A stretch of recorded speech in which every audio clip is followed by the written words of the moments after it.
Well, Supporters Club had been there for 66 years when it was founded officially, but those who funded it were just doing it for the fun.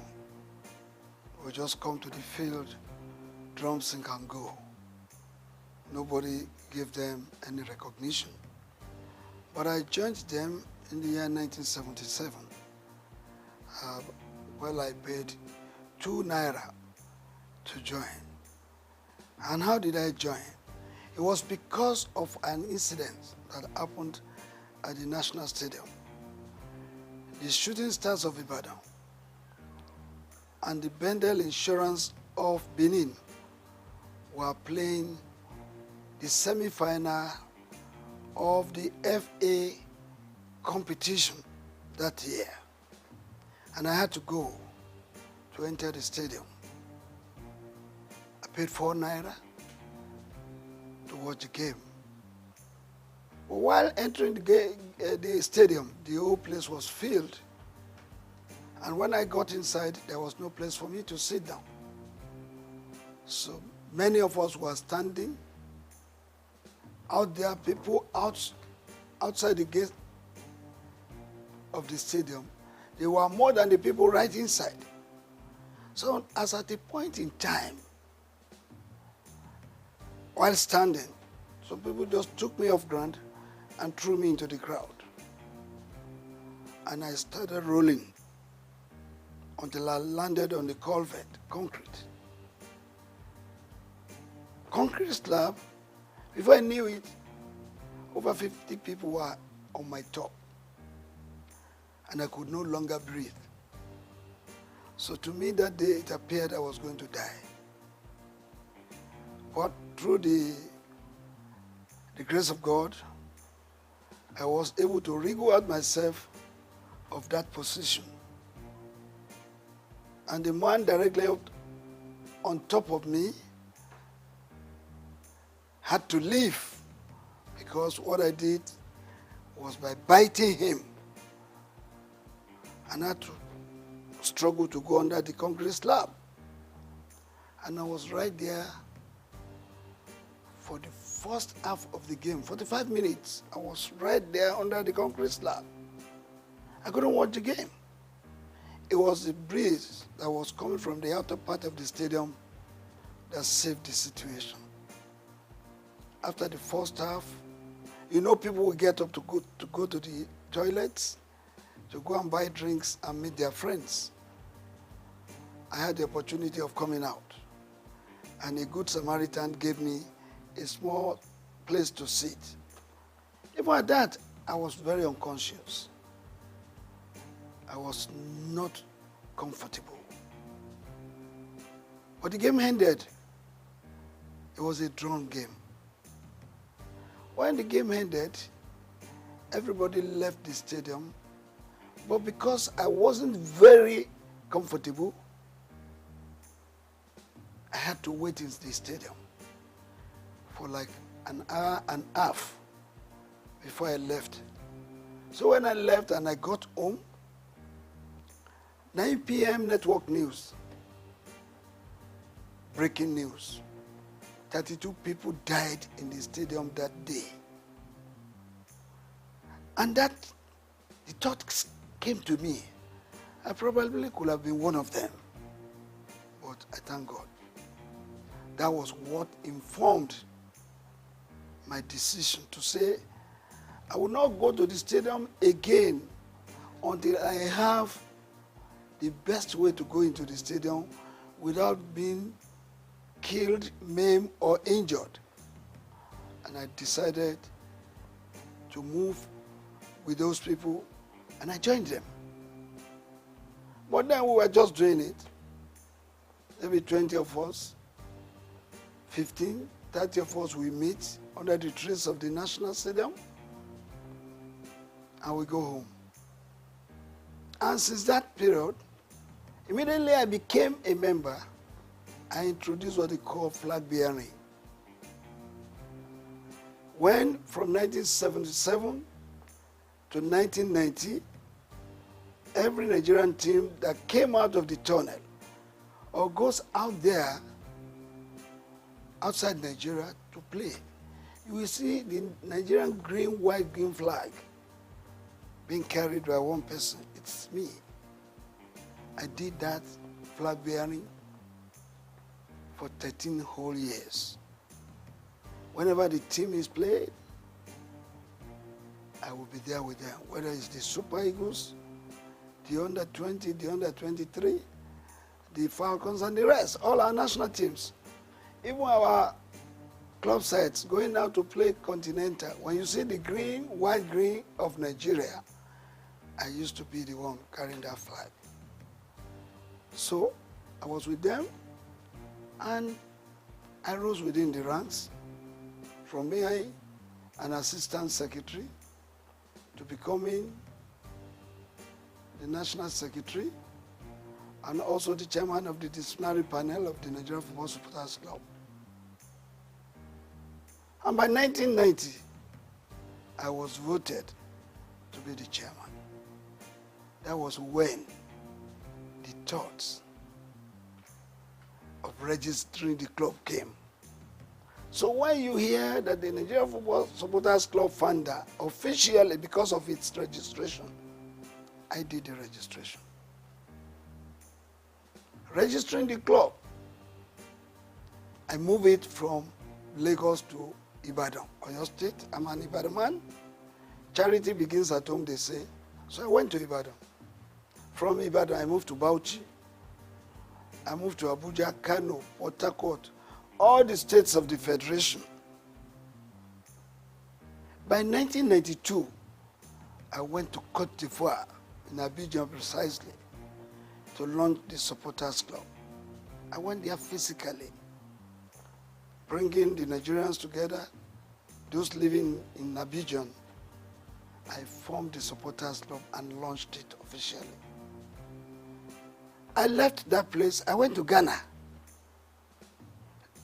I launched it in Ghana. Leaving Ghana, I went to Gambia. I went to Burkina Faso. I went to Mali. I went to Republic of Benin. I went to Togo.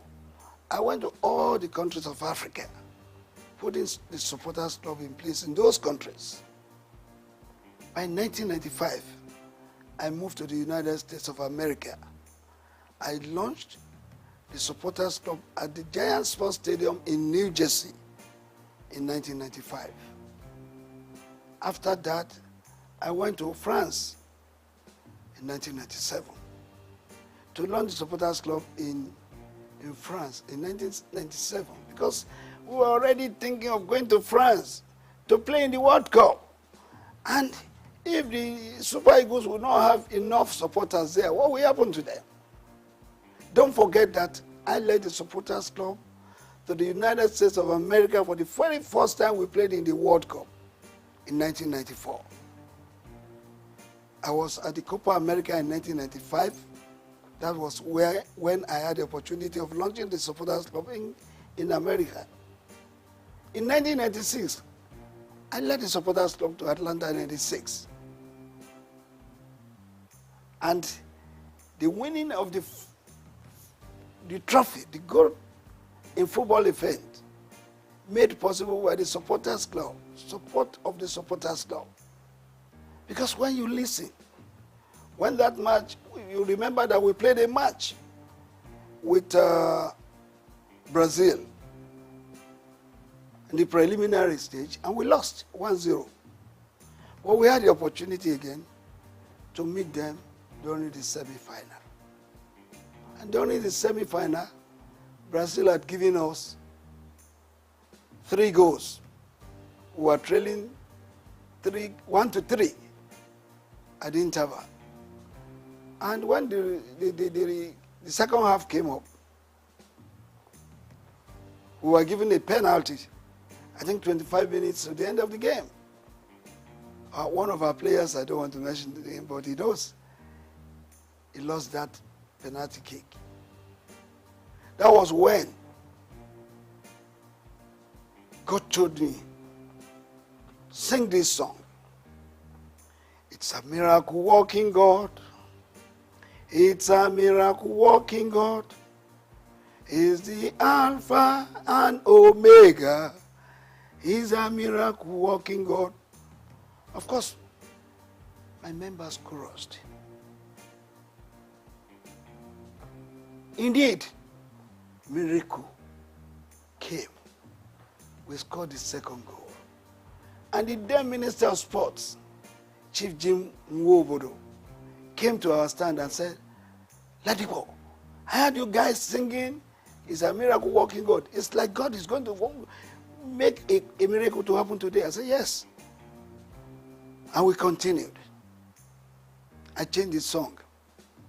I have a Father who never fails. I have a Father who never fails. I have a Father who never fails.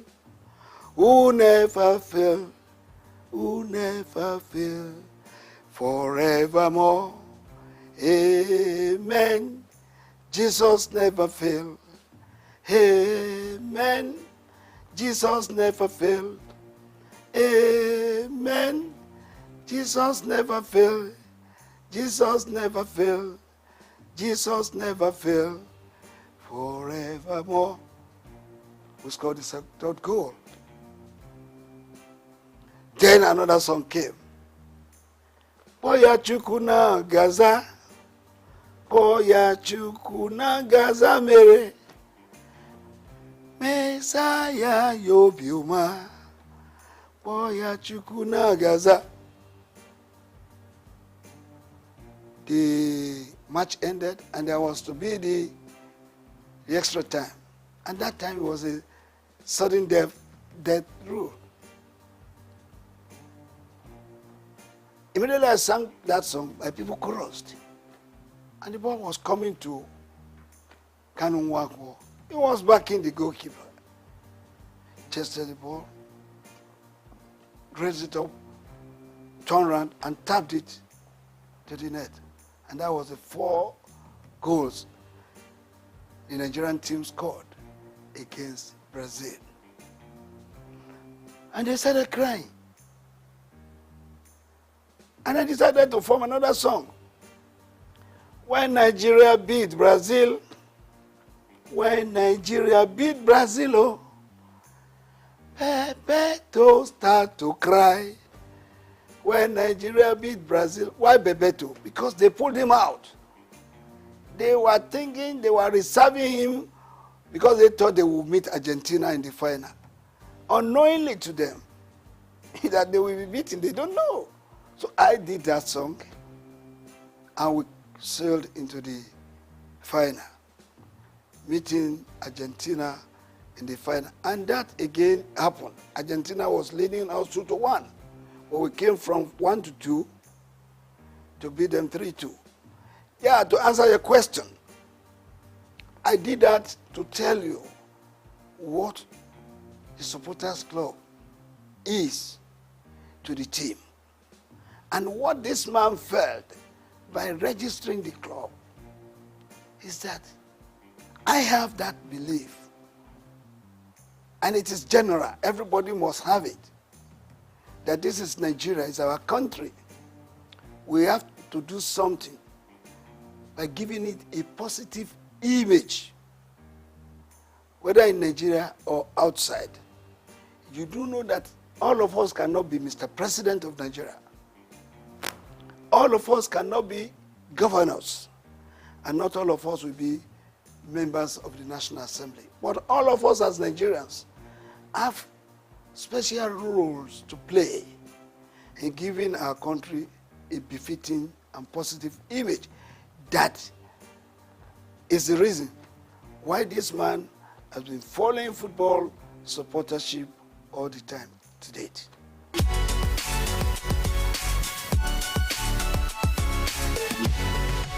Well, I want to tell you, like I said earlier on, the grace of God has been the secret.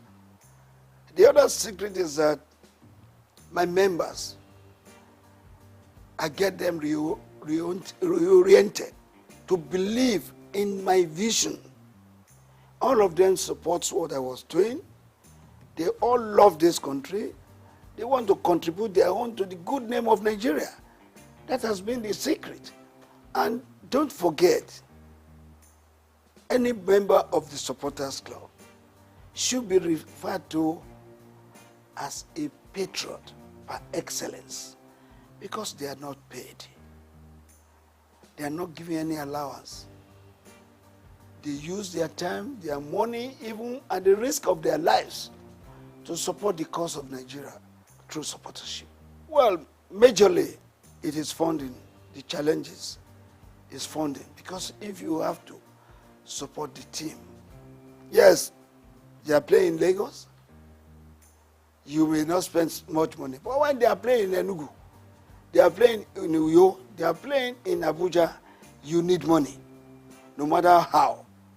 But come to think of you traveling with 100, 200, 300, 600 supporters outside Nigeria. They will not go by road. They will go by air. It's a lot of money that we need in running the supporters club. So our main challenges has been that of funding. But I can assure you that God has been good to us. We have had some philanthropists, some organizations who have come to assist us by way of supporting us, giving us a lot of money. And if you will not mind, I will have to put it on record that the very first company that supported Supporters Club was Coca-Cola. Coca-Cola did it for 2 years. They could no longer do it. Then, for 1 year, MTN did it. They could no longer sustain it. But later we got Globacom. Dr. Mike Adenuga Jr. has been the brain, the backbone, the sponsor, and the financier of the Supporters Club for several years, doling out millions from 50 to 60 to 100 million of naira, and even in dollars. So that has been the way, that has been how we have been able to surmount it. We have some philanthropists. We have Taiwo Afolabi, who has always supported us whenever we are going out. I remember Alhaji Aliko Dangote in 1996. He supported us, and some other Nigerians too. Esther Ajayi, when we were going to Russia 2018, I went to this woman and I told her our problems. The second day, she was able to give us 20 million. I went to meet the then governor of Lagos State, His Excellency Governor Ambode. He gave me 10 million. The club, not me per se, he gave the club. And then when we were going to Brazil in 2014, that was the very first time any government supported us. We went to Brazil. Before going, I visited the then president, Dr. Goodluck Ebele Jonathan. After decorating him as our patron, he pronounced a 50 million naira grant for us to go to Brazil. Actually, we were going to request from him a whole plane to take us there because we were going for a national assignment. Supporters Club is a selfless service. But the president gave us 50 million. I mean, good luck, Jonathan. But we ended up spending 189 million. The difference of that was raised by me going to Dr. Mike Adenuga, Taiwo Afolabi, Esther Ajayi, Ambode, and the rest. That's how we've been running the club. We've been running the club, meeting people who lost the game of football, who lost Nigeria, and they have been helping us.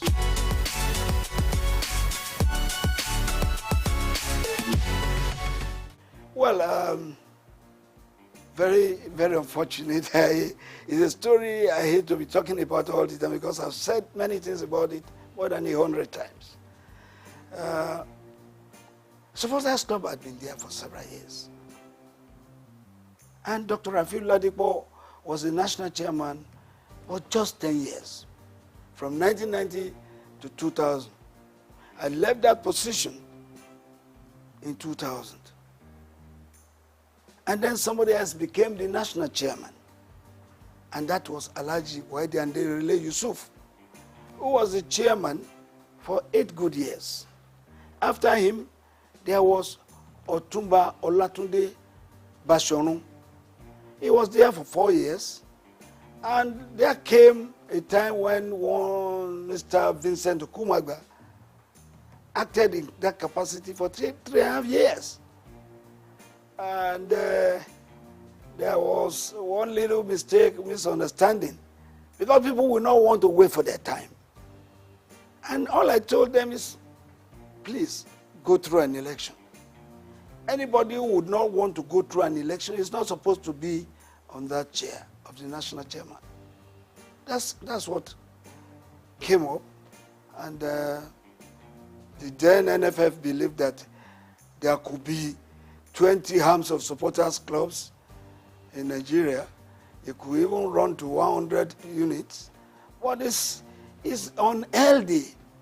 You cannot have a situation where your team is playing right on the field and you have different corners where you have the Nigerian supporters scattered all over the field, singing in different voices. It's not good. But look, I've been able to manage it because God has told me that supporters must not die. Supporters club will not die. I have to be patient to let them see reasons why the supporters club should go and support the teams with unity. As a unit, go and support the team. But if you have funded your own, maybe you have registered your own, you have your own office, you can stay in your office. Manage your office the way you want to manage it. But when it becomes a national assignment, you are going out to represent Nigeria. All of us as supporters must come together to support Nigeria as a group supporting one team. Not when you have some people in Angle 90, some people in Angle 180, some people in Angle 360, some people in Angle 60, supporting one team.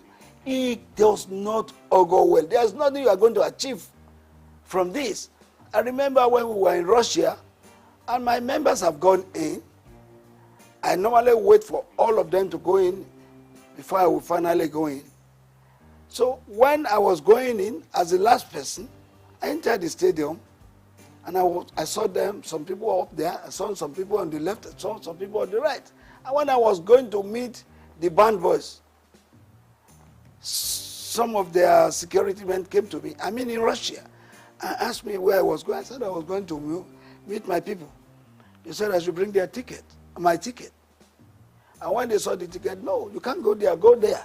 That place is not yours. Your seat is downstairs there. How do I coordinate the activities of my members?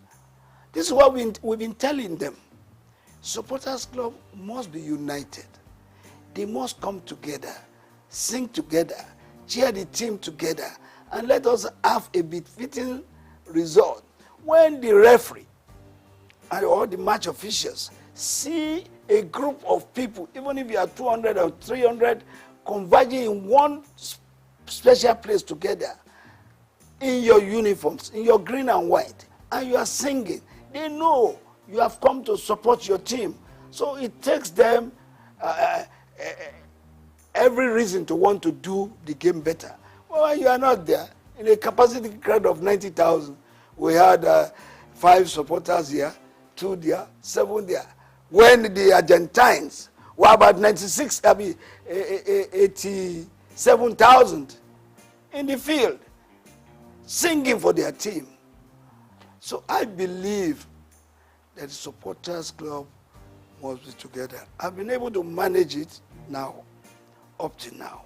The national chairman of the supporters club as we speak is Reverend Samuel Ikpeya. He coordinates the activities of the supporters club in Nigeria.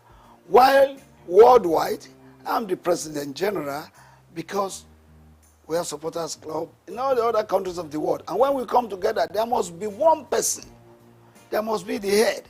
We have the president of the supporters club in Cote d'Ivoire. We have the chairman of the supporters club in UK. In all Francophone countries, the head of the supporters club is called president. In Anglophone countries, the head of supporters club is addressed as Mr. Chairman. So the President General is not just what we just came out with. It's because there's a need for it. That's why the President General worldwide comes up. Well, I have told you a lot of people don't want to wait for their time. And when you don't wait for your time, what do you lose? You lose much. There was going to be an election. And I called all of them, go and pick your nomination papers for the election. But some of them would not want to because they want appointments. And I don't believe in appointments because we have a constitution in the supporters club that says everybody and anybody who wants to be an officer must contest for election. I insisted that there must be an election. Some people would not want an election because they know, probably they believe they cannot win. They decided to say, oh, let's go our way because we don't want election. That's it.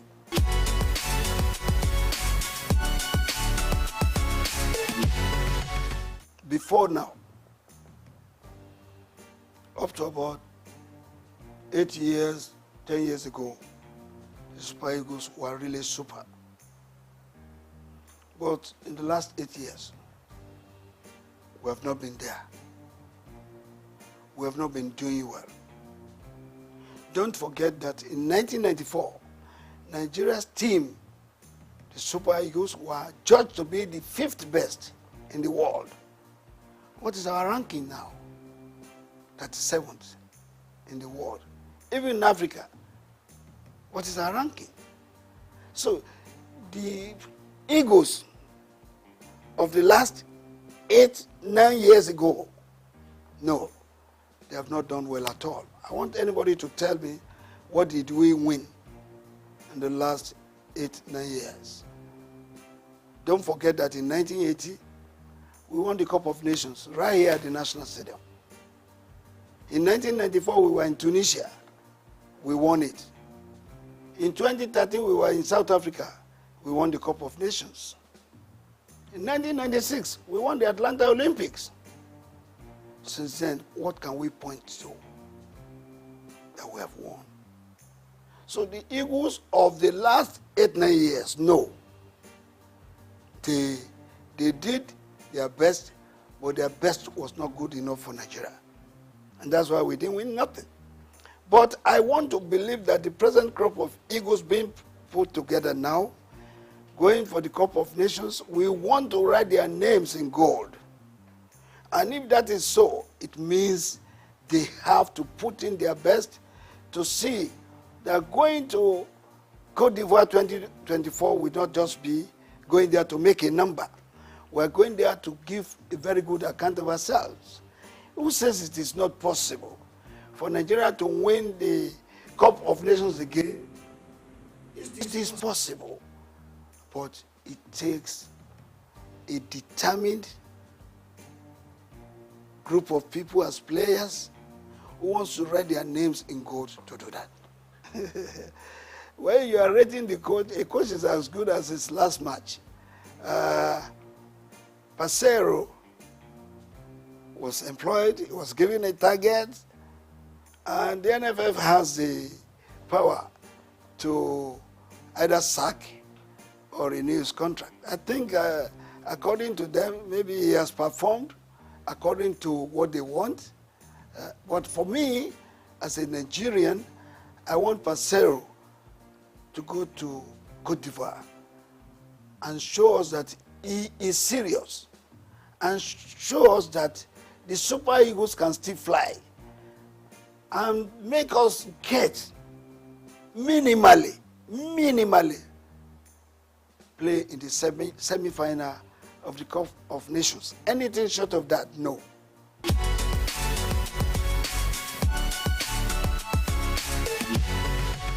Well,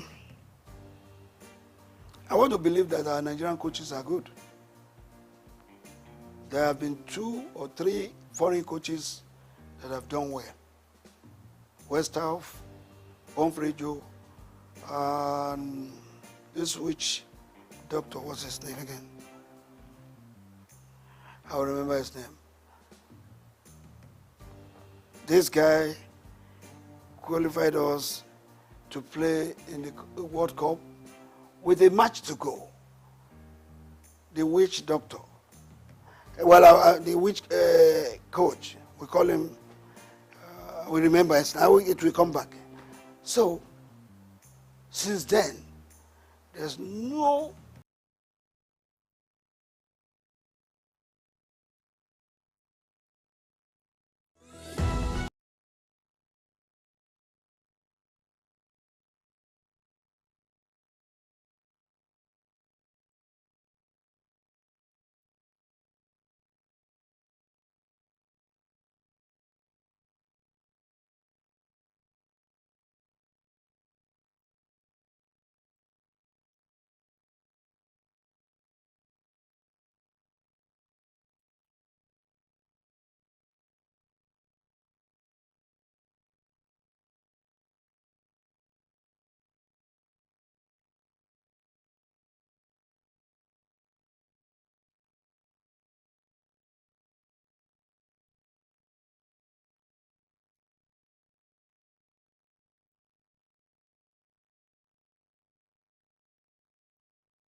Good morning and welcome to Early Exchange with Blessing Eche, Femi Ayodele, Sam Oruoje, and Idahosa Osamanze. Is a critical element of managing the employee-employer relationship, particularly from...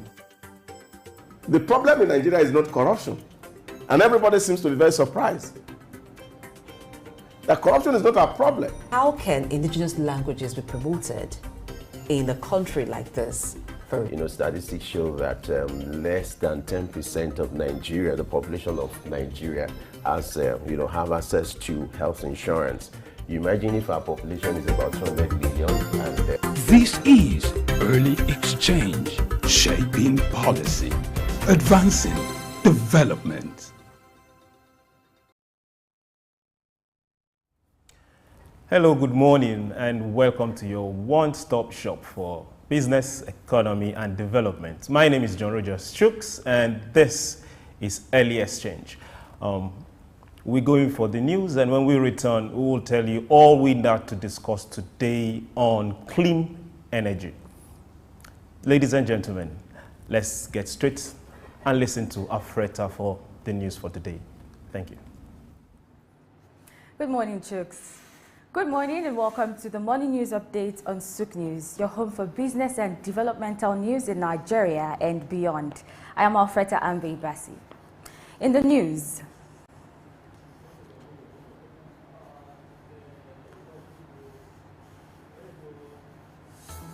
West Africa Examination Council introduces computer-based exam for external candidates. Stakeholders call for banking reforms to address high charges. Development Bank of Nigeria empowers vulnerable women with entrepreneurial skills. And on the foreign scene, India to launch $960 million incentive program for electric vehicle batteries. Hyundai commences construction of new EV plant in South Korea. Join us for the news in full right after the break.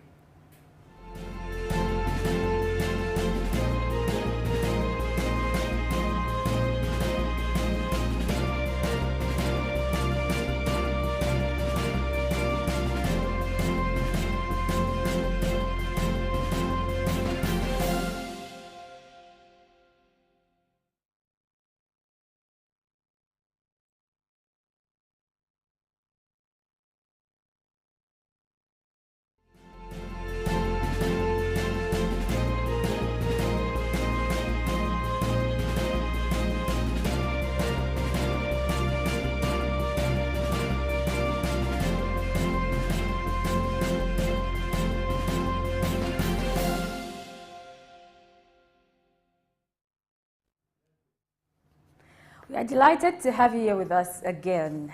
As we continue our journey together, we invite you to join us on our social media platforms.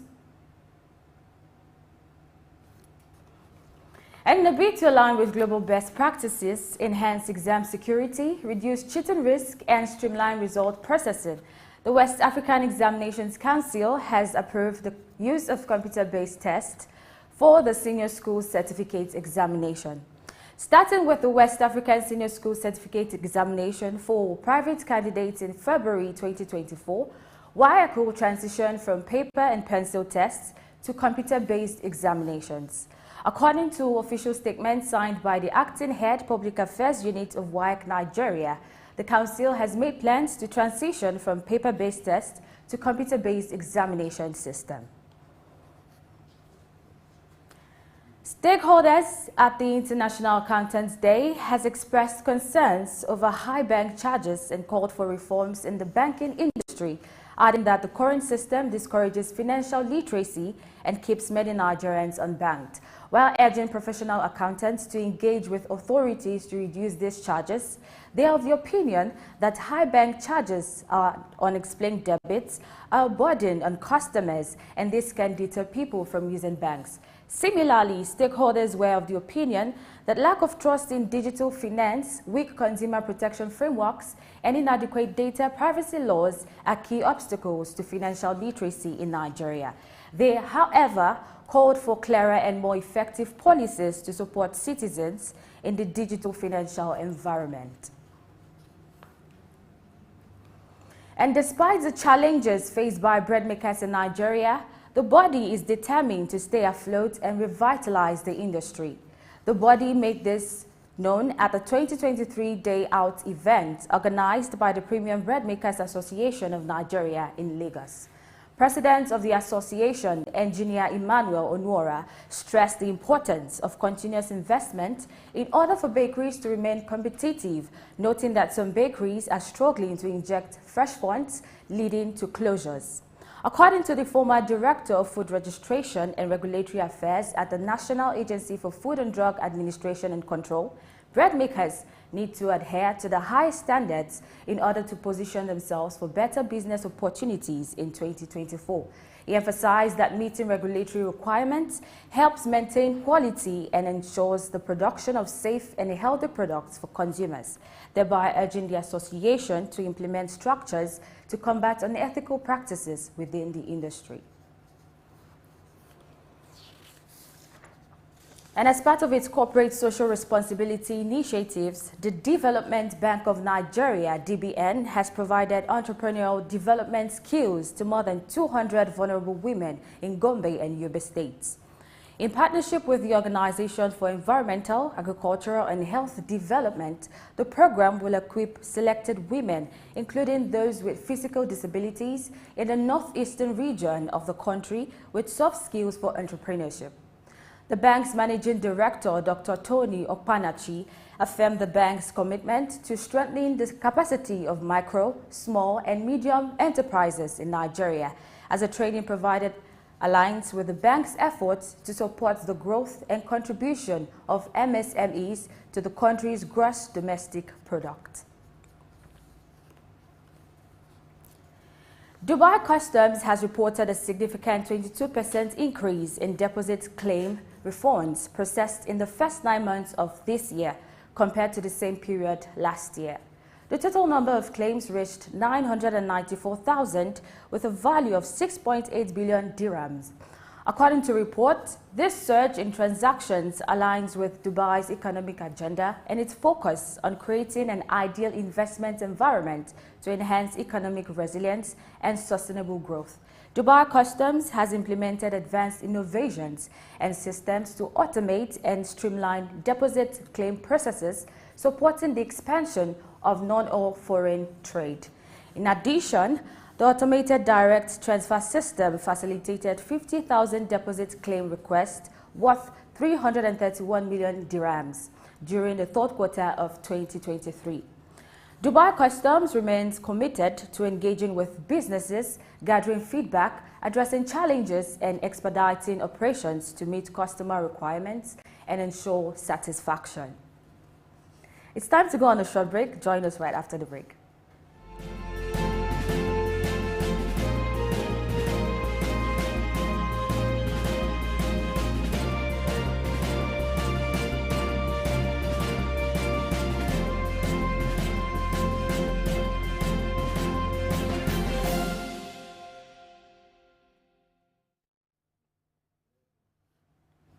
Thank you for staying with us. Amazon is making significant investments in training a large language model to rival top models from OpenAI and Alphabet. The model, codenamed Olympus, is expected to have a whopping 2 trillion parameters, potentially making it one of the largest models ever trained. The project is currently kept confidential, and the individuals providing insight prefer to remain anonymous, just as Amazon has chosen not to comment on the matter. Spearheaded by Rohit Prasad, former head of Alexa and now reported directly to CEO Andy Jassy as the head scientist of General Artificial Intelligence, the team brings together researchers from Alexa AI and the Amazon Science team. Amazon's focus on developing its own models, including smaller ones like Titan, aligns with its strategy to enhance the attractiveness of its offerings on Amazon Web Services. India is preparing to launch a bidding process for a significant 80 billion rupee incentive program to boost the production of electric vehicle batteries. The program will require winning bidders to establish advanced chemistry battery plants with a combined output capacity of 20 gigawatt hours, just as the government plans to solicit bids from potential investors in the near future, which demonstrates its determination to accelerate the development of the electric vehicle industry in India. This initiative aligns with the country's long-term goals of promoting sustainable transportation and reducing carbon emissions. And in a bid to ensure that electricity bills remain affordable for consumers, French government and its electricity body, EDF, has reached an agreement on a new model for regulating electricity prices, which will be valid until the end of 2025. On the other hand, EDF, as a power utility company, aims to maximize its revenue to fund investments in future development. The agreement ultimately found a balance between affordable prices for consumers and competitive prices in the electricity market. Additionally, the agreement emphasizes long-term transparency in electricity, which will likely allow consumers and stakeholders to understand changes in electricity prices and foster a more stable and predictable market. And now DP World PLC, a major global port operator, is currently facing challenges in dealing with a backlog of 30,000 shipping containers that have accumulated at various ports across Australia, which is a result of the company resuming operations after experiencing a cyber attack on Friday. The cyber attack on DP World forced the company to shut down its operations at several key ports in Australia, including Melbourne, Sydney, Brisbane, and Fremantle.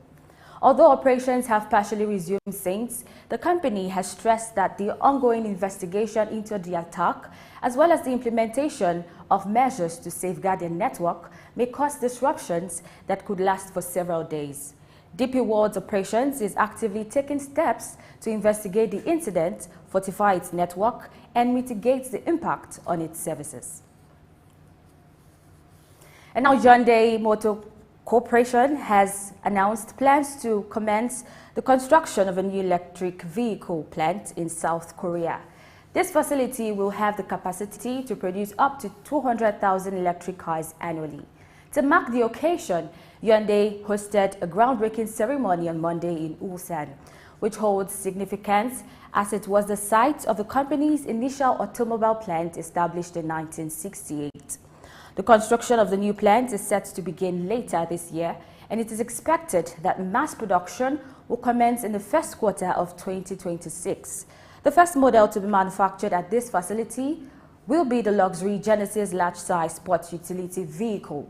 By investing in the construction of this new EV plant, Hyundai aims to enhance its production capacity to meet the increasing market demand for electric vehicles. Additionally, this move aligns with the company's long-term strategy of transitioning towards a more sustainable and electrified future for the automotive industry. This development sets the stage for Hyundai to contribute further to the global electric vehicle market while supporting local job creation and economic growth. Japan's producer prices recorded a slower than expected growth rate in October, reaching the lowest level in over 2 years. The Bank of Japan views this deceleration as evidence that inflationary pressures are cooling in the country. According to the Bank of Japan's report on Monday, input prices for Japanese firms increased by 0.8% compared to the same period last year. This signifies the slowest pace of growth since March 2021, when gains resumed. Economists had anticipated a slightly higher increase of 0.9% year-on-year. Additionally, prices experienced a decline of 0.4% compared to the previous month, while the consensus forecast was for no change. These statistics highlight that the pace of inflation in Japan is moderating, and this aligns with the Bank of Japan's outlook that inflationary pressures are losing momentum. The slower growth in producer prices may have implications for broader inflation trends within the country's economy. And that's a package today on the Morning News Update. Stay tuned for more analysis on early exchange. Remember to follow and engage on all our social media platforms. I am Alfreda Ambe-Ibasi. Many thanks for watching.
How can indigenous languages be promoted in a country like this? Statistics show that less than 10% of Nigeria, the population of Nigeria, has, have access to health insurance. You imagine if our population is about 200 million and... This is Early Exchange, shaping policy, advancing development.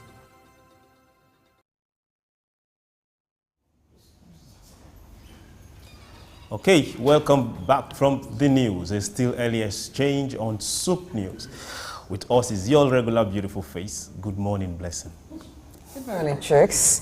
Thank you for joining us on Early Exchange this morning. How are you doing, Chooks? I'm good, seated next to you. I'm good.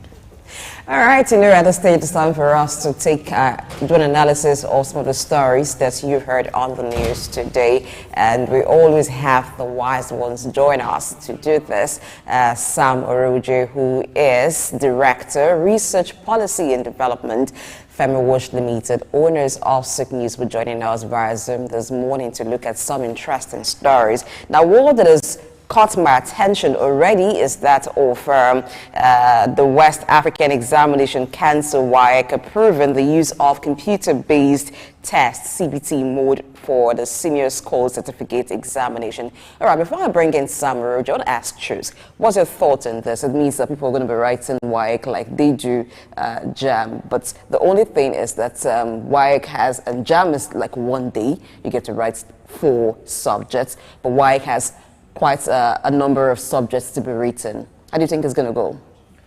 There's always a first time for everything. But my question is this. What about those in the villages? How are they going to cope? I heard about that too. Then for, just like you said, JAM is like 3 hours, I think. Max 3-4 hours. WAEC is over a span of sometimes 2 weeks, or for those that will be writing practicals or alternative to practicals, it's more than 2 weeks. They must have a plan for that, but I think it should be all-inclusive. We shouldn't only be planning for those in the cities or those that are computer literate. What about my younger ones or my children in the village? How do they cope? All right, let's find out what Mr. Sam thinks. Good morning, Sam.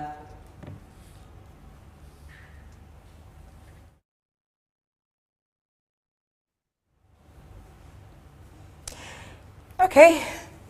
He'll join us later. But looking at this, okay, I see Mr. Sam right now. Good morning. Good morning, Blessing. Thank you for having me, and good morning, Chooks. Good morning, Mr. Sam. We miss you. All right, Sam Oroje joins us from Kigali this morning. How is Kigali? Thank you very much indeed. Kigali is great. All right. So, I was talking about the first story on the news today, which says that the West African Examination Council, WAEC, will be making use of the computer-based test, CBT mode, for the Senior School Certificate Examination, SSC. We've seen that happen with JAM before, but right now it's going to be happening with WAEC. What are your thoughts on that? I think it's a welcoming development, particularly from the perspective of how you can reduce malpractices from that examination body. 2, it will enhance the credibility and reliability of those exams. And what is important, like Chooks mentioned earlier, to what extent does the infrastructure, the IT infrastructure, support this new scheme, particularly in the rural areas? And I think WAEC will have done its own due diligence, and I'm sure that they're able to do that in some center, and over a period of time, they're able to get through across the country. But I think it's a welcoming development that these exams are done through computer-based, and this is a progression across the world, using ICT as a driver of development. All right, but what about those who are in the rural areas, like Chus has asked? How will they cope with this? How many schools have CBT centers? For JAM, you do not have as much persons registered for JAM as you have registered for WAEC. And the span of the examinations are quite different. For JAM, it's a couple of hours, but for WAEC, it's about 2 week stretch. So how do you think it's going to work, particularly for those in the rural areas? While I don't speak for WAEC, I think that they will have a template in place in terms of the gradual processes. I'm sure the first instance from next year is to look at some of the schools that are IT compliant, and those exams will be done in those areas. On the other hand, some of these villages that don't have the infrastructure to support the ICT for the exam over a period of time will be included, in my view. Okay, looking at this introduction, this is a welcome development. We all agree. And if I follow what you're saying, they most likely will start from schools that have these facilities or schools that are able to get this done before they now transfer this particular technology and system to other places. Another thing we need to consider, power. How is this going to affect this system? If we say we are going to write this particular exam over a span of 2 weeks, we have to make sure that the students are not just comfortable because of the heat this is going to produce, but also they have power to make sure this system work through this span of 2 weeks, and also transmission of this particular materials via, be it cloud or be it direct storage or be it movement. There's going to be several difficulties. We look forward to seeing how they will surmount this, but I think it's going to be good in the long run as long as we plan well. All right, I want to ask too, do you think, Sam, do you think this will in any way impact the cost of enrollment for the examinations, considering the fact that the CBT centers are not owned by WAEC? I'm sure that they have done their due diligence I mentioned earlier. I think the input in terms of the cost will have been looked into by WAEC, and where they use external vendors, those will impact the cost. To what extent the cost will change need to be seen over a period of time, but I'm sure that they will have done their own calculations in terms of how it will impact their cost of operation and that of the candidates that write the exam, in my view.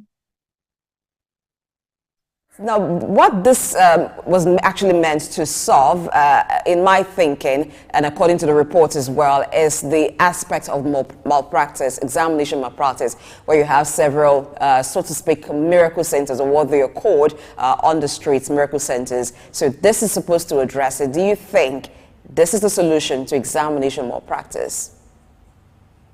Yes, I mentioned that earlier in this conversation, that to a very large extent, this will stop the tide of examination malpractices. And I talked about reliability in terms of the exam. Once they are done through ICT platform, then the results are released almost immediately, and that reduces examination malpractices. I think this will help in terms of the credibility of WAEC and the results that come from WAEC itself. Okay, thank you very much, Mr. Sam. We've dwelt on the WAEC issue, and we know that it's going to be a welcome development with time. Let's look at banking reform. In the news, we also saw stakeholders call for banking reform to address high charges. You wake up at the end of the month and you'll be hearing those funny sound, probably wondering, what did I spend? Who did I send money to? Only to see 59, 69, 100 and something charges. Cumulatively, it's some money. So a lot of these charges customers are complaining, and people are saying that we need the banking sector to do something about this. For a while, this has reared its head, and several times they say this is going to stop, that is going to stop, yet it doesn't stop. Do you think this is something that it's worthy in government saying stop this, or do you think the people that own the bank themselves know that things are going wrong and they intentionally keep doing this? I think for me, in terms of the stakeholder request for reform, I don't think it's really reform in my view. I think the Central Bank of Nigeria must up its game in terms of banking supervision, where customers are debited at will by commercial banks. I think CBN has a critical role in terms of banking supervision, and see how they can stem the tide of these debits across various banks, which customers, more often than not, do not see the reasons why those debit charges should be placed on their financial services with the bank. So major reforms were made by Soludo and Sanusi, and I think those reforms have put the bank in proper shape.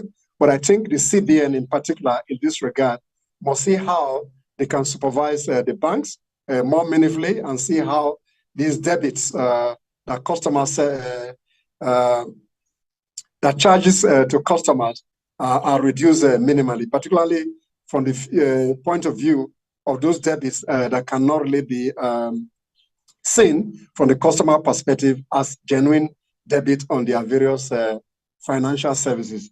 And they have implications for saving habit in the country. Therefore, CBN must up its game in terms of its ability to supervise the commercial banks and able to call out those banks that charge unnecessary debits on customers' account, in my view. I also share your view because I think that the cost of transaction these days have become too high.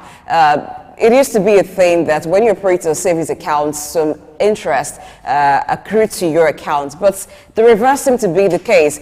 And for the charges, it's kind of hard to understand what is chargeable and what is not chargeable, because it seems like every transaction right now, it is chargeable to both the sender and the receiver in the case of money transfer. Because when money comes into your account, you, the recipient of that money, is being charged. The person who sends as well is being charged. And sometimes I know that bankers have put an argument forward and say the cost of transaction is quite high. But I don't think that the customer should be the one bearing the burden of these charges all the time, or if they are so necessary. There's the ATM maintenance charge, there is a transaction charge, and if you make use of the USSD option, you are also charged by the telecom operator. So it just makes doing bank transactions very expensive, which is a disincentive for a lot of persons who can afford not to go that route for money transactions. So actually doing a reform on that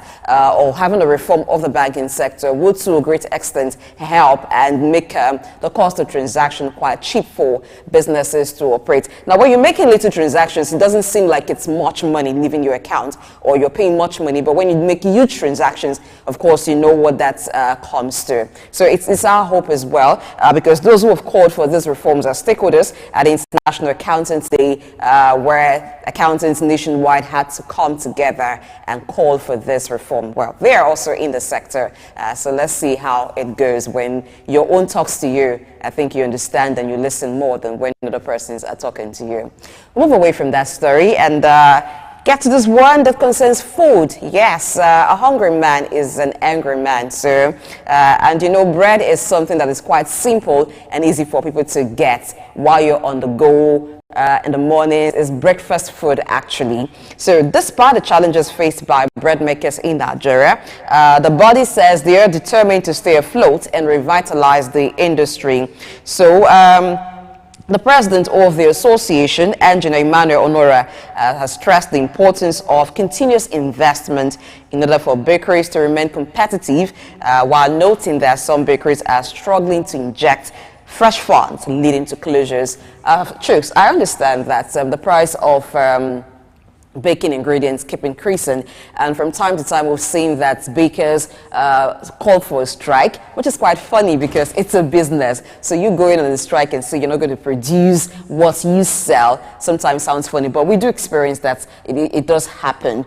But this time around, they're assuring that they would make more commitment to stay afloat. My understanding of that, I want to think, because I'm also a consumer of bread, is that there will be no strike. So bread production will continue regardless of the increase in the price of the ingredients. Maybe they would just have to increase the price of the bread as well. But they're also assuring quality, even as NAFDAC has urged them to adhere to the highest standards in order to position themselves for better business opportunities in 2024. How do you think bakers are coping, you know, looking at the plight of bakers right now?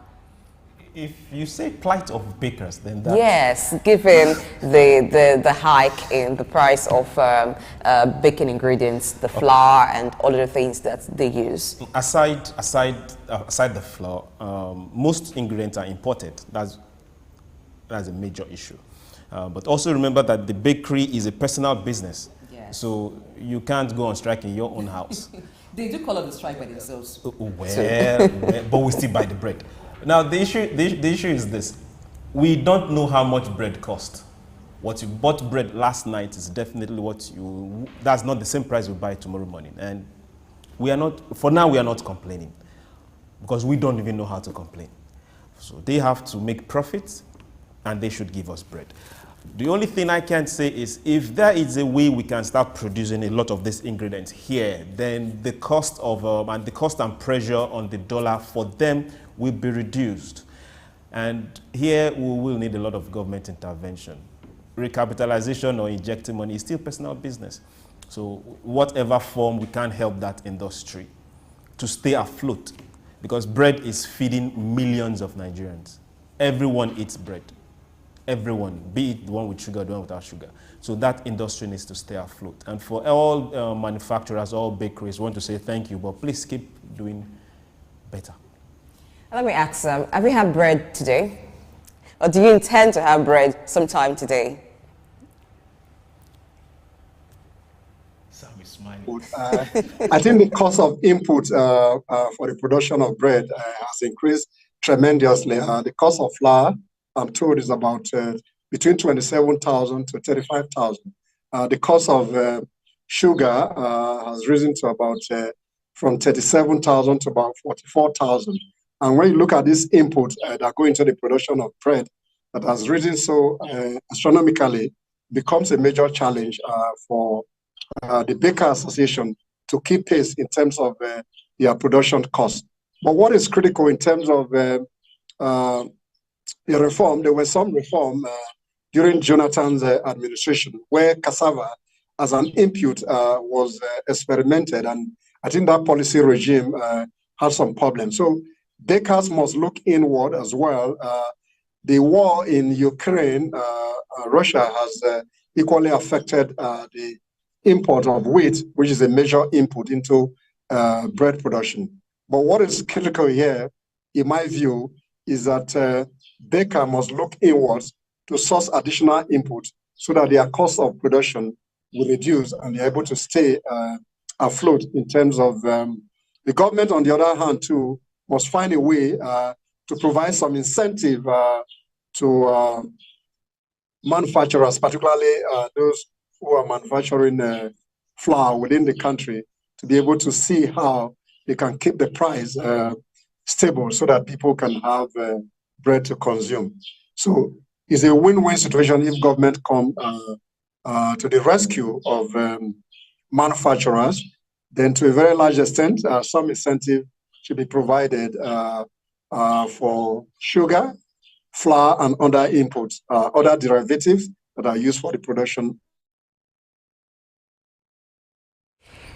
Okay, we do hope that, yes, as Chooks is also helping, they'll continue to have bread whenever we need them, and the bakers will find a way to stay afloat. Going on strike or calling a strike for a private business because of how necessary you find your products to be sometimes doesn't seem to be the way to go, because eventually they will increase the price. The aim of the strike usually is so price can be increased. So when you don't get bread for like a day or two, and then or for a week at maximum, that's how long, that's the longest their strikes have been. And then I think with no bread, it hardly gets to a week, right? How will we survive?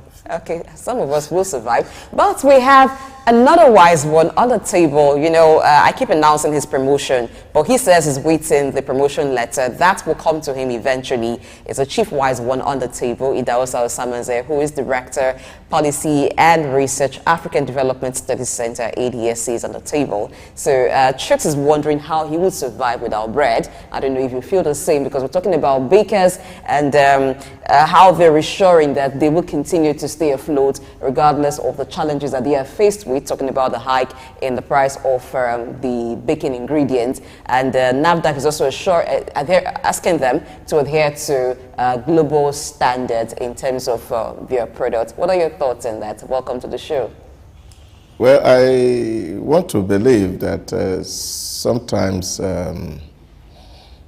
we are experts in blackmail.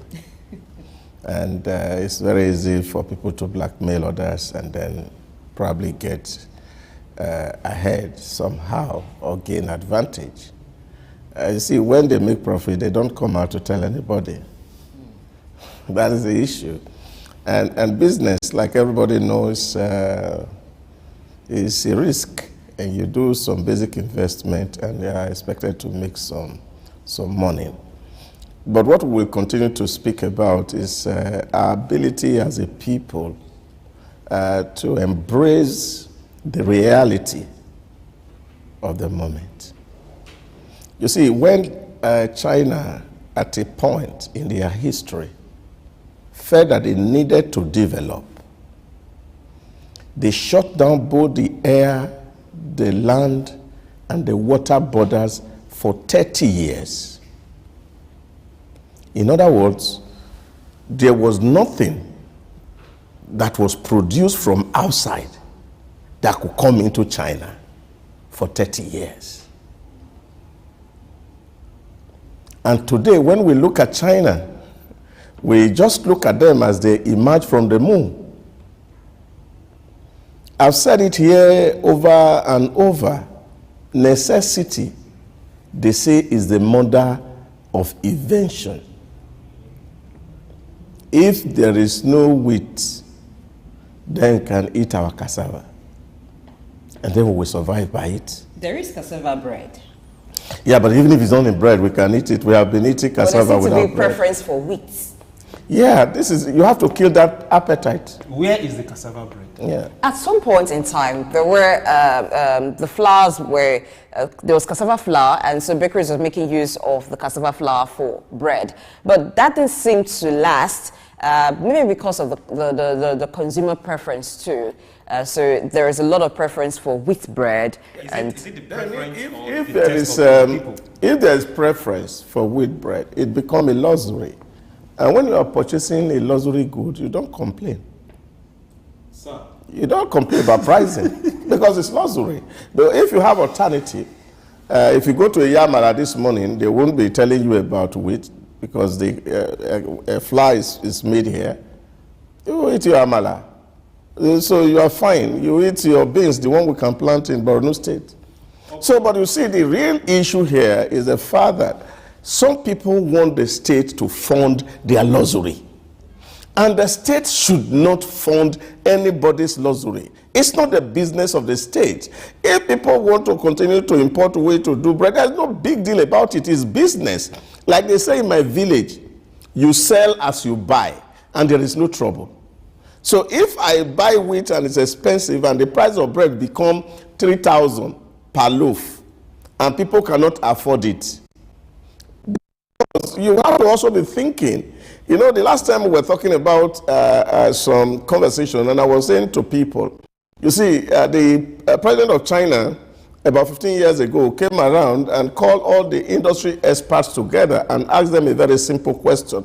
And that question was that he has looked at the trend in history that in the 1980s, when, of course, the price of labor in Europe had gone high, and then, of course, they couldn't pay, the people have to move out their factory to Japan. And when the price of labor rose in Japan, then people moved to Malaysia, to Singapore, and to Indonesia. Now, as the prices in these places are rising, people move to China to build factories. Now, the question is, are we going to sleep and allow, as price of labor is also rising in Ghana, and allow the industry to move to Africa? That was a question. They put it on the table and they agreed and they said, look, we are not going to allow people to move. What is the real issue? Price of labor. Can we substitute labor? And they say yes. So, China went into the production of humanoids and robotics en masse to replace the hands in the factory. Today, as we speak, over 65% of the work in the factory are done by humanoids. They don't get tired. They don't go on strike. They don't go on break. If there is no market, you just press the button, it stops. If there is market, you press the button, they are working. So you find that they have been able, in their own domain, able to stabilize pricing by controlling the most fundamental element in that mix, which was labor. Okay. And they stabilized it. Okay, so we must get to that point where we will be looking at how do we solve our problem without necessarily constituting nuisance to society. Okay, sir. Let me take you up on that. 90% of what is used in making bread is flour. Yes. 100% of flour manufacturers is government approved waiver. Which means if government say no wheat is coming into this country for flour, no wheat will come into this country. So don't you think it still falls to government to... Yeah, but that's what I'm saying. Why is government doing all of this? It is because of the blackmail. So we emotionally blackmail the government to say, government, oh, our people are suffering. They can no longer afford the price of bread. This is a problem. If bread can be done or made with cassava, which it did, during Obasanjo's time, if you remember, Obasanjo said no to fruit juice. It is not the business of government so you said to determine. China stopped stopped importation for 30 years. Because they so were government socialists. can also stop wheat from coming No, in. because they were socialists. They were what? They are socialists. Now, of course, government own and control the economy in China. But here, okay, we're a capitalist. Businesses, the forces of demand and supply, yes, should be able to determine how pricing is done. Now, once we take pricing out of the market and put it in government, is either we're advocating for a socialist regime or we are asking that government become the father of everybody. This is not possible in a capitalist economy which we run. What is important is that the government is losing so much in terms of revenue because we're trying to subsidize these purchases so that your people can eat bread. And then, of course, you are funding and creating jobs in Russia, in Ukraine, who are the greatest exporter of wheat. Don't you think government needs to strongly say no to wheat importation or increase the tax on bread wheat importation? bread is a necessity, and that's why it's generating the issue of bread generating a lot of heat on this table. But we need to leave the issue of bread because at some point when the price becomes too high, then I think naturally the bakers will turn to the cassava flour themselves because it's also biting. It's also biting them. Oh, for a loaf. It depends on the one you're even buying. There are different varieties. The cheap one. Okay, the cheap one is 1,200. So I think that to get to a point where the bakers themselves will be the ones sourcing for the cassava flour in place of wheat because wheat becomes way too expensive. But let's move away from that to development because the DBN, which is the Development Bank of Nigeria, as part of its corporate social responsibility, has provided entrepreneurial development skills to more than 200 vulnerable women in Gombe and Yobe states. Just yesterday, we were talking about skills development and vocational training.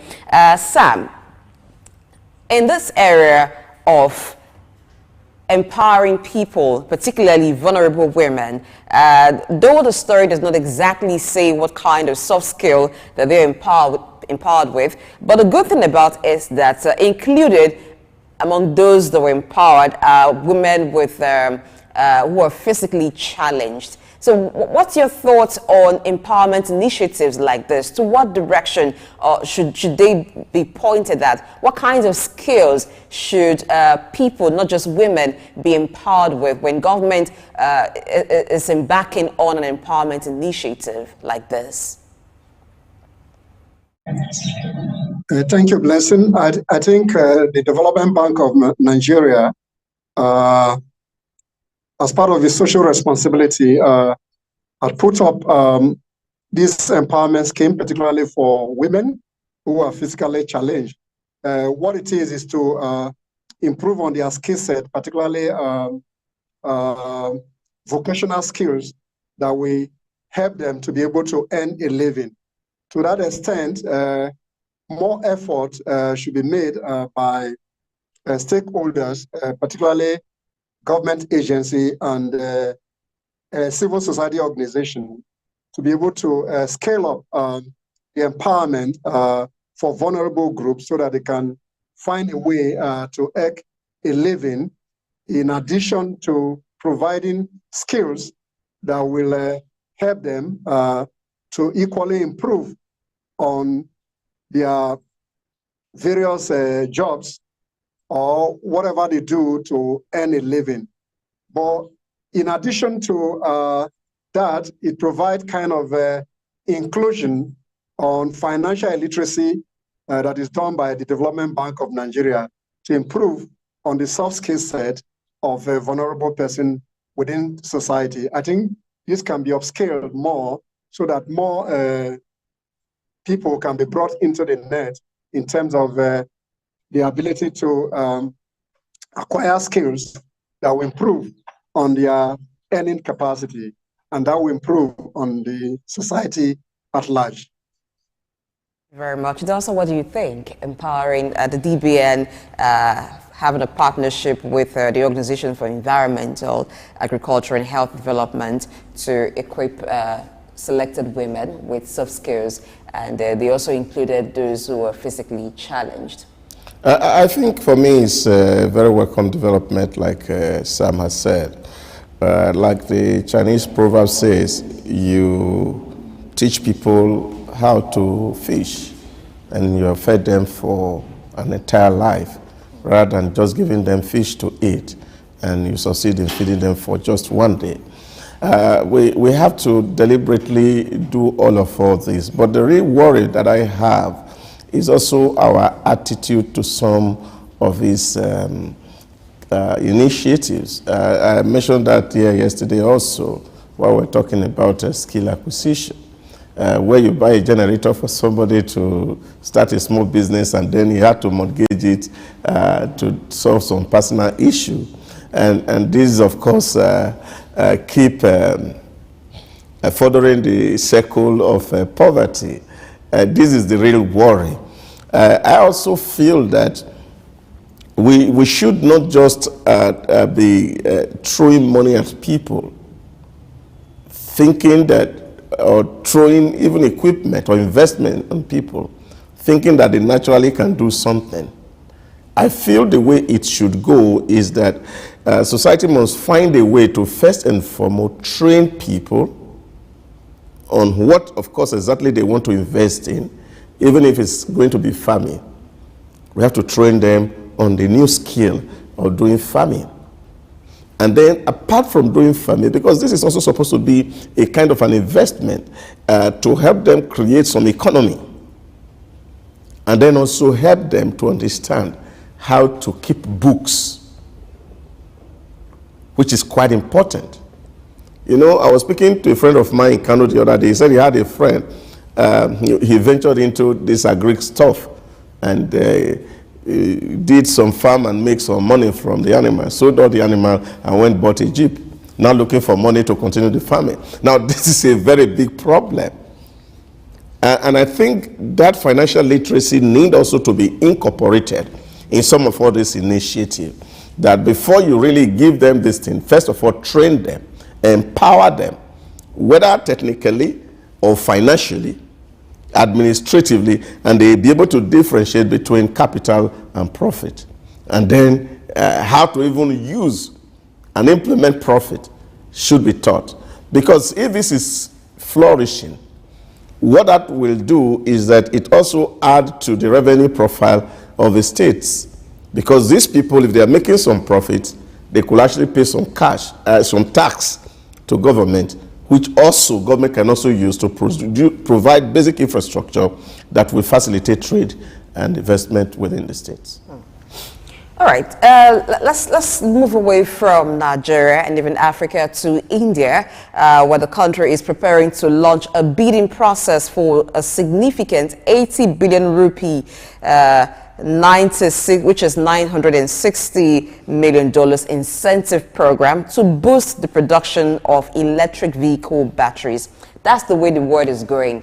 Electric cars. So India right now is having a bidding process for $960 million incentive program to boost the production of electric vehicle batteries. The program will require winning bidders to establish advanced chemistry battery plants with a combined output capacity of 20 gigawatt hours, just as the government plans to solicit bids from potential investors in the near future. So this is aligning with the country's long-term goals of promoting sustainable transportation and reducing carbon emissions. We talked about something like this, I think that should be yesterday, where there should be plan towards the future.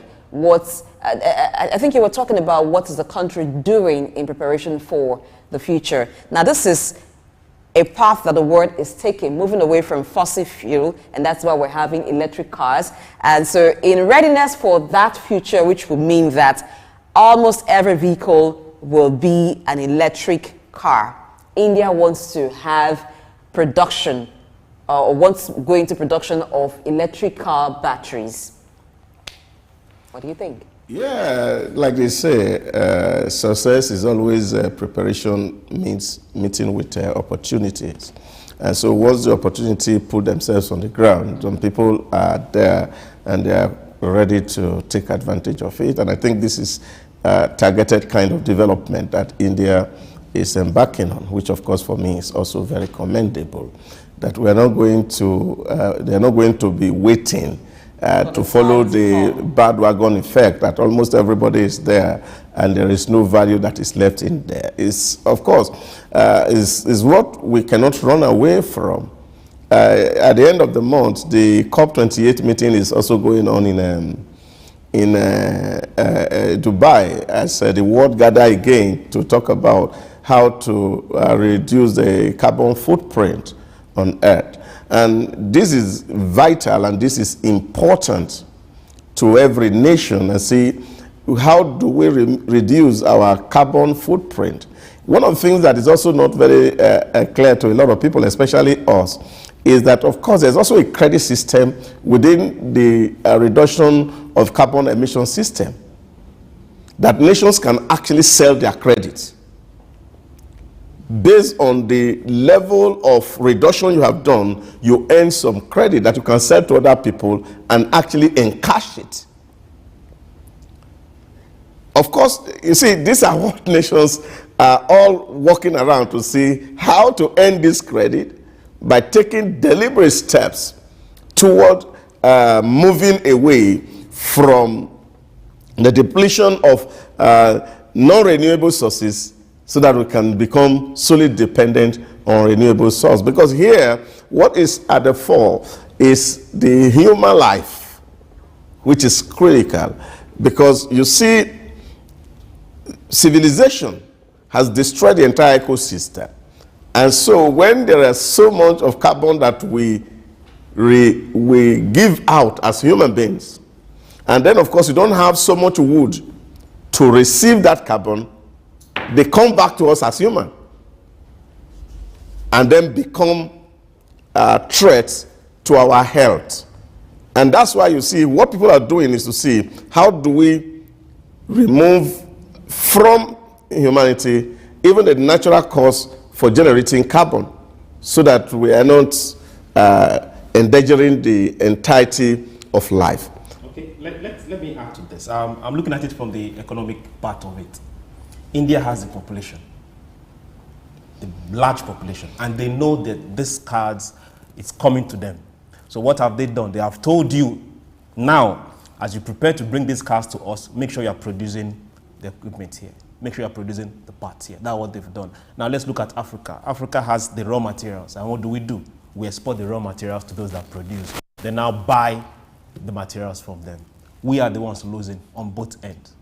So what can we do? Just like they have done. Our government and African government can also insist. If you want lithium from Congo, bring the battery plant here.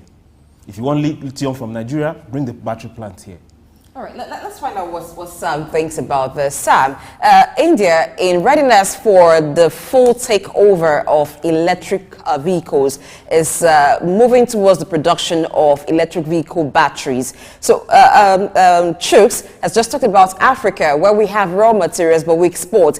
How do we prepare ahead of global trends to position ourselves advantageously?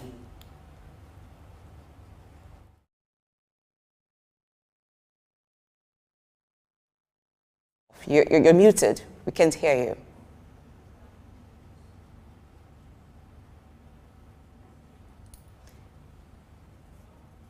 You're still Hello? muted. Please unmute yourself.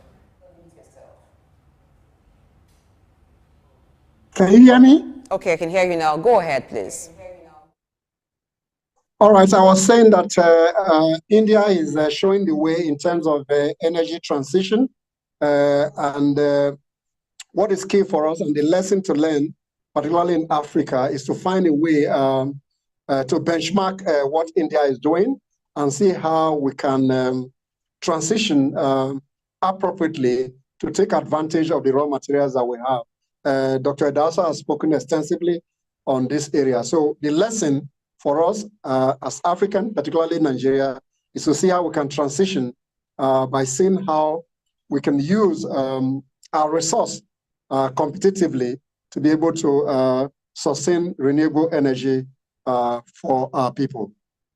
Thank you very much, Sam. It so happens that today the focus of the show is clean energy. We're looking at how we can use clean energy to get off, to produce more off-grid solutions, because oftentimes we hear, oh, the national grid is collapsed, oh, the national grid is back, and there are some parts of the country that still do not have electricity. All these and more we'll be talking about as we get into today's discussion. Thank you very much, Idawusa Osamase, for being on the show with us, looking at the recent developments in the news. All my pleasure here, Blessing. Chooks, thank you for being here today. You're welcome, boss. And thank you also, Sam Roje, for joining us all the way from Kigali, Rwanda.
How can indigenous languages be promoted in a country like this? Statistics show that less than 10% of Nigeria, the population of Nigeria, have access to health insurance. You imagine if our population is about 200 million and This is Early Exchange, shaping policy, advancing development. Many thanks for staying tuned to Early Exchange. Like I said before, went on the break. Clean energy is in focus today.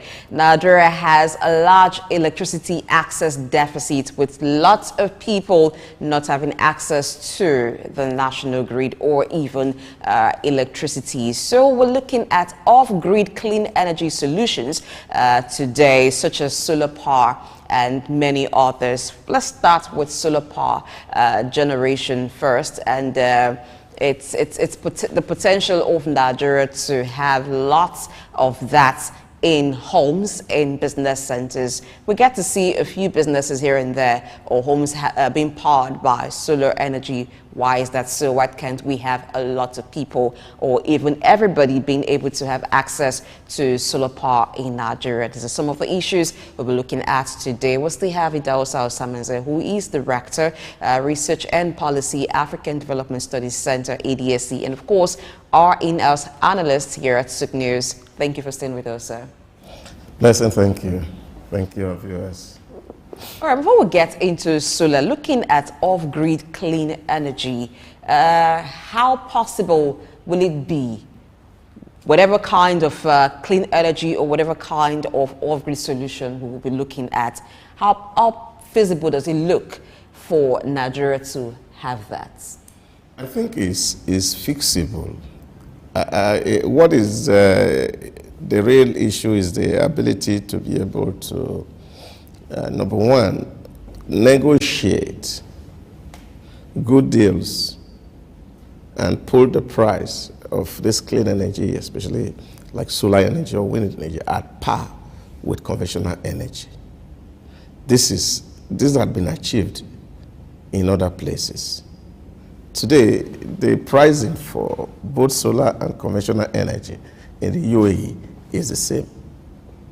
And so there's a preference to move naturally towards solar because they have achieved it.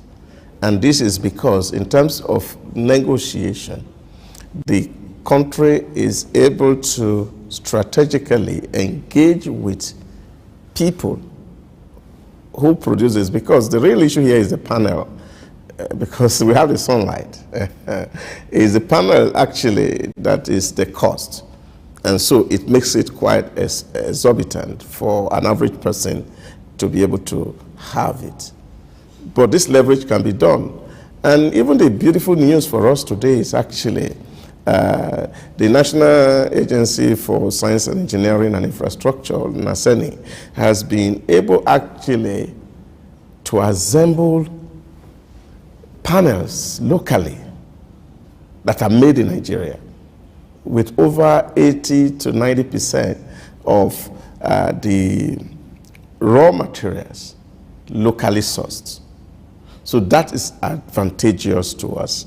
Now, how to now duplicate this or replicate it for mass production is what we really need to do some investment in. And of course, this is business. And people should be ready to put money out there and see how people can connect with it and invest in it. This is what our country will need to do. If you go to the UAE, just this week, they are floating an IPO for their taxes. About 24% of the current value is going to be sold to the public. And then they buy this IPO, and this enables RTA to bring in brand new vehicles into UAE that people will drive, and you will feel the comfort. And then, of course, as they are driving, they are making some money, and investors are also getting their return. I think that government must deliberately invest in some sectors through public offers, not necessarily having to borrow to do it. I used the Etisalat before in the UAE. It was floated just to help the teachers in the UAE.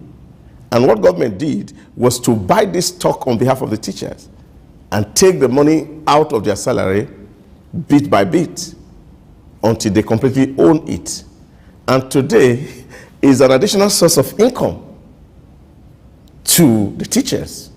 While they are still receiving their salary, at the end of the year, dividend is coming to them. And I think we must just be strategic in the way we do things here. If you float this as a bond, a lot of people will key into it, especially if you know that there are competent people to manage these things for profitability. And don't run it like as if it is the normal national cake and do it like business and without government interference in it. Now, if we are able to do some of all these things, and then of course there is governance around it, we will be able to achieve so much as a people. So let me take us a few steps back, then we'll head forward. Sir, for us in Nigeria, for us blessed in Nigeria, we know we have an issue with government policy on power distribution and power generation. No matter who generates, you can't distribute. There are specific entities that distribute. And we also know that directly, the GDP of any nation is directly proportional to the amount of power they generate and distribute.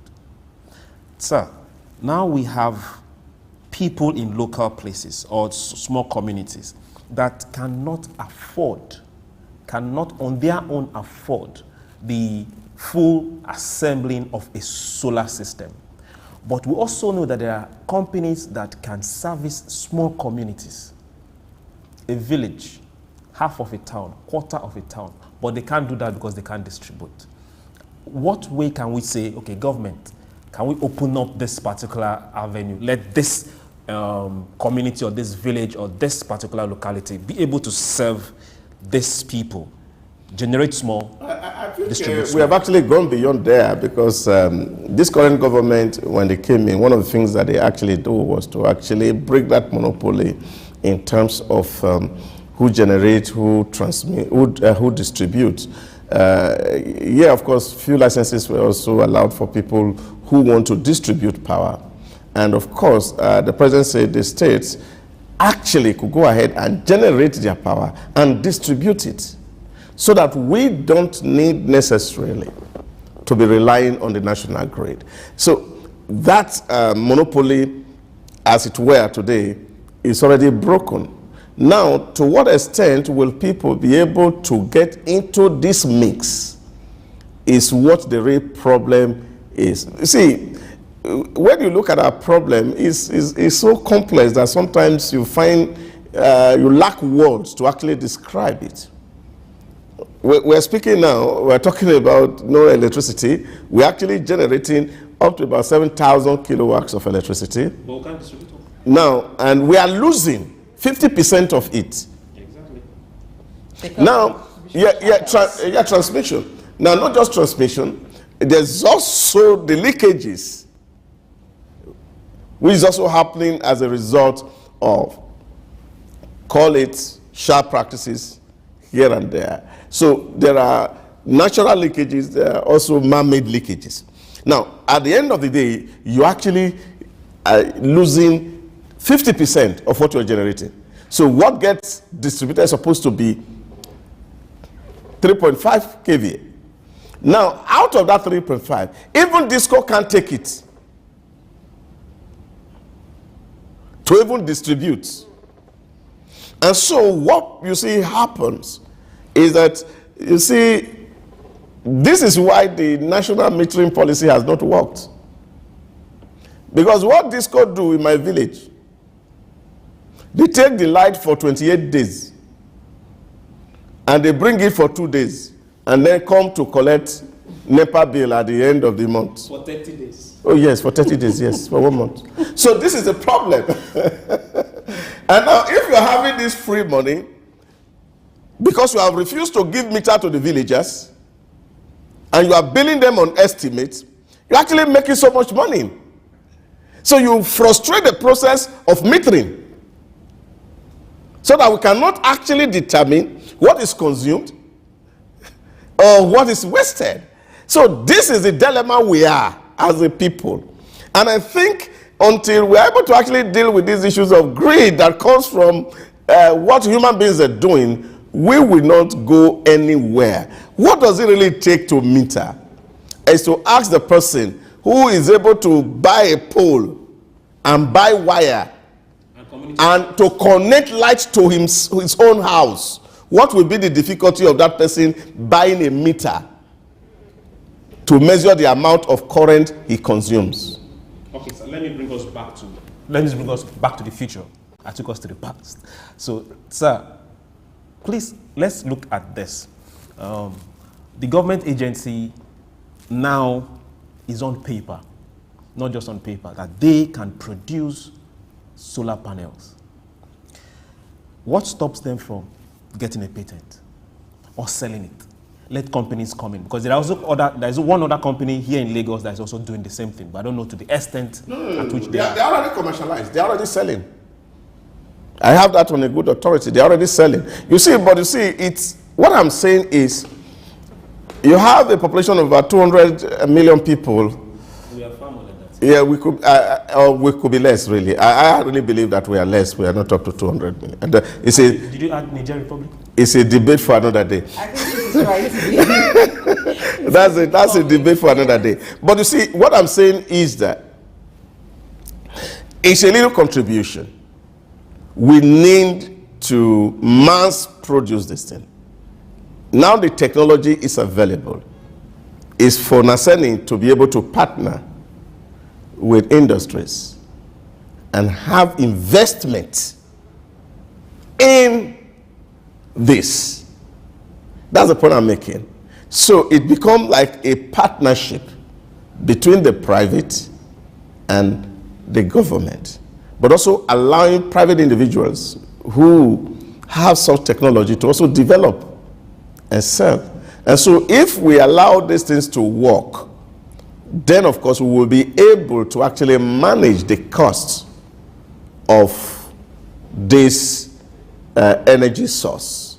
That's the point I'm making. So his ability to be able to price ourselves, look at what local input that can come in terms of what they call the local content, producing these panels, so that the factor of exchange rate does not necessarily impact the cost of this panel, and then they become affordable, and household can actually have them and have panel in their homes, and then of course they can be metered and sold at a very reasonable and responsible price. Okay, when households and even businesses do have solar power panels installed, let's look at the quality of the power itself.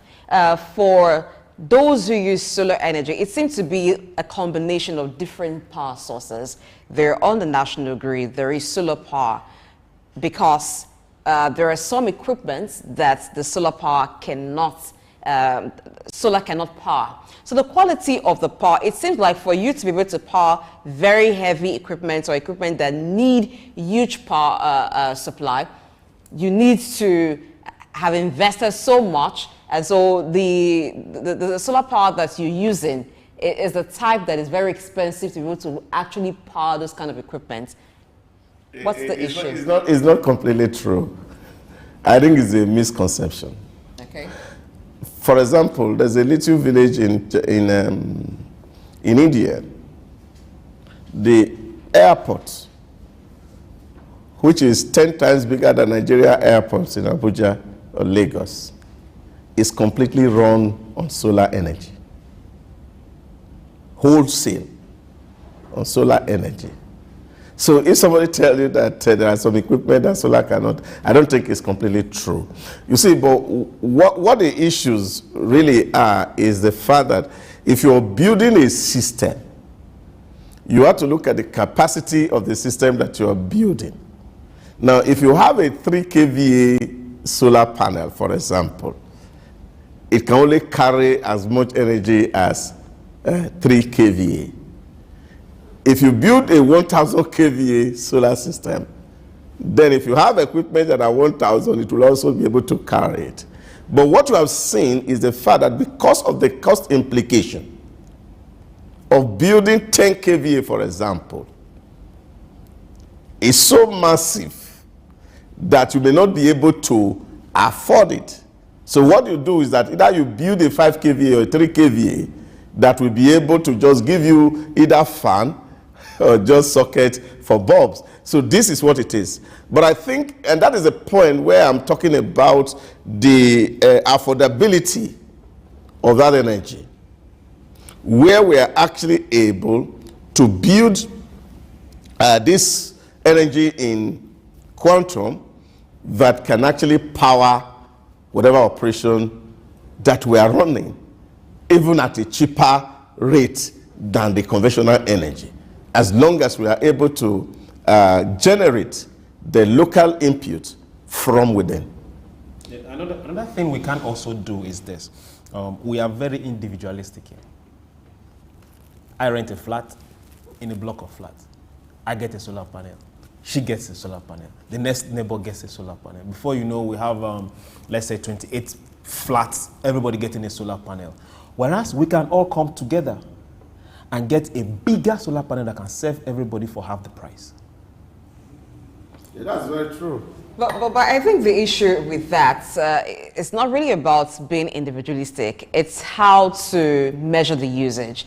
Because when you get that kind of a panel, for instance, or power source, and everyone is tapped into it, you have people who are using and other persons feel like, oh, I'm not using as much as the other person. So issues like that are the reason why people just want to have their peace and have theirs. It's not different from what you said. Yeah. This is all born out of selfishness. And I think that's the point. When you say we are individualistic, is that we are just too selfish. And so if we are this selfish, it will be difficult for you actually to get things done. Just even in terms of borehole. In the neighborhood I lived, we came one day, we used to use public water, and everybody said, oh, we want to do borehole, want to do borehole. And I said to them, why will all of us do borehole here? Why? We are endangering ourselves. Can't we just have one single borehole to serve the streets? Everybody contribute to it, we connect it into the already lines of water. But no. That ego will not allow people to pool resources together and actually reduce our costs. That is the real problem with the black man. You see, when you look at businesses outside, you talk about mergers and acquisition. Abby, in the West, in America, you will see a company that is making huge fortune. We wake up one day and said, okay, I want to sell this company to somebody so that I can venture into something else. But what do you see in our environment? Fragmentation. So this is a problem, and this is why cost here is somehow unbearable. When we learn to share assets and resources, it will become much more economical for everybody. I think that's the point that Chuks was trying to make. But another part to it is this. For those who already own their houses, that kind of collaboration is possible. What if you live in a rented apartment? And so you put money together, let's say every tenant in a particular building put money together. When you're leaving, what happens? I've seen, here in Lagos, I've seen rented apartments, block of flats, that have shared solar panel with inverters. You pay for what you use. Okay, so it becomes a thing of people subscribing to it. Yeah. In that case, wouldn't it be better for companies to just have, we have the discos, for instance, when we look at the national grid, and for almost every state, or at least one disco controls maybe 2 to 3 or 4 states. So if we have in small units, Chicks even talked about that, providing for different, maybe like a street, there's a company in charge of that, or an entire area, the subscription goes above. How is that going to happen? What kind of private partnership would we need for that to come into effect on a wide scale? Yeah, but I think again it's possible. But you also know that for some certain reasons, some people like the status quo to remain. And if they become very influential, especially with the circle, in the circle of the governing authorities, they can actually work against some certain policies from working. Because here is not actually, the goal is not to make light available to all. The goal is actually to make profit at maximum to some. So this is the issue, and this is what we have to all contend with. It's not a rocket science. All these things that we are talking about, they are within reach. But unfortunately, government will not run itself. It's run by people. And if people have vested interest in some certain area, you find it's difficult to actually write policies that can make it really convenient for everybody. So this is where our faith all lies. But I think from the rules that we have today, it is possible for individuals to actually begin to generate their electricity. And a lot of people are doing so already in Lagos, who invest in solar panel, and they're actually not, and there's no law that forbids you from actually putting a solar in your house. So, Blessing said I should ask you if you can tell us the names of the some, those with the vested interest. So it's trying to set me up for the team. Now I think that you must be one of them. All right, so we're talking about solar clean energy, looking at solar power generation and its potential in Nigeria. Okay, the benefits. Let's look at the benefits. How? What are the benefits that we're likely to see when we have lots of homes powered by solar power? Yeah, like I said to you already, in the sustainability argument, there are three basic P's in this argument. The first P is the planet. The second P is the people. And the third P is profit. Now, so when we're talking about the sustainability debate, what comes to mind is the fact that, number one, we need to save this planet so that our children and our children's children will have an earth to live in. Because the way human beings had used this natural habitat, it's becoming more difficult for other people who are coming after us to find a living. And that's why we're channeling a whole lot of energy away from non-renewable sources to renewable sources. That's the first P. Save the planet for the future inhabitants. Number two, people. Now you're also saying that we must have value for people. And the carbon emission, which is coming out from some of these operations, is actually endangering the life of the people within society, creating a whole lot of health challenges, which of course society had to deal with because of these things that are coming out. And so the word is saying, for the sake of people, you also need to be responsible in the use of the things that bring you some measure of comfort. Now, the last leg of the P, which is profit, is also to see how do we actually rely on nature so that we can save costs or use what nature has given to us without necessarily have to pay more, especially in the face of dwindling resources. So there's an economic dimension to it, there's a social dimension to it, and there's also an environmental dimension to all these things. So these benefits all will come to us if we embrace this clean energy source, which of course the world is campaigning for. All right, investments are sometimes done for power generation to support the national grid, especially for maintenance when it goes off. So what should the government be channeling such investments now? We've talked about solar. Is it possible to do a diversion of such investments? Instead of trying to fix the national grid continuously, maintain it, since solar seems to be a more sustainable way to generate power and is even more friendly to the environment, should some of it be going into that from the government, not just leaving it to private individuals to handle? Well, I think globally, what the best practices actually at the moment is that they call it the energy basket mix. You have all 4 sources of energy come into one and same basket, and then of course you are able to distribute. But talking about investment, and that's the point that I have made earlier on. And in the earlier part of the show, we're talking about the news analysis on India government incentivizing the production of EV batteries. Now, what this means is that government is looking into the future and look at the massive level of investment in this direction. And government is saying, there are people who are interested in doing this business. They may not have the right incentive.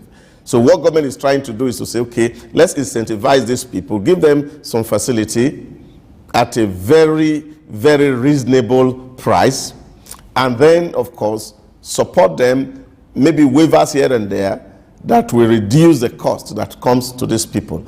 To that extent, you will see government is able to actually subsidize whatever thing that will go into that investment, because it's new technology. Definitely it will be expensive. But look, I have also added another leg to that conversation a while ago, that yes, government can actually float an IPO. Okay. They can actually float an IPO and to say, yes, we want to build this power source, and then we are selling it. This is the amount of investment that is needed. And as long as the business is not going to be politicized, and that there are governance structures that are in place that are not based on political consideration or ethnic sentiment, but based purely on economic motive, then people will subscribe and they will put money on the ground, and this money will be working for them. A lot of Nigerians will buy, as long as this thing is generating and yielding profit or dividend on an annual basis. Now, for me, these are some of the creative ways that government can also look toward in terms of raising funds to support this emerging technology. We can also use the sovereign wealth fund while making profit from other sector. We can actually also be channeling it as an investment into a new sector, which become also another revenue earner for government. All these things are the possibility, and these are the things that every other person is doing across the globe that we must also embrace, and not always eat our seed and be expecting harvest the next season. No, it's miracles we're expecting, sir. I want to make this suggestion. What you just said, there is a private company, I won't mention the name, that'll be free advert, right here in this country. Over 7 years, they brought these solar panels and batteries, and they advertised, and they are giving these materials out and installing. They didn't just, they give it to you, they install and they inspect and they monitor. And over a span of 3, 4, 5 years, you pay them back every month. Not much. And after a period of 4, 5 years, it's yours. So I'm also looking, government should be able to do something like this. The government might not even go individually, the government might go through communities and say, okay, for this particular community, we are going to install 100 kVA in this community, and everybody subscribe to it and pay this amount Yeah, but over. you see, I think you see, I don't like when we're talking business and we're bringing government into the equation. If a private initiative can achieve that, all we just know is that people who have money can invest in that sector and see how profitable it is from those who have experienced it.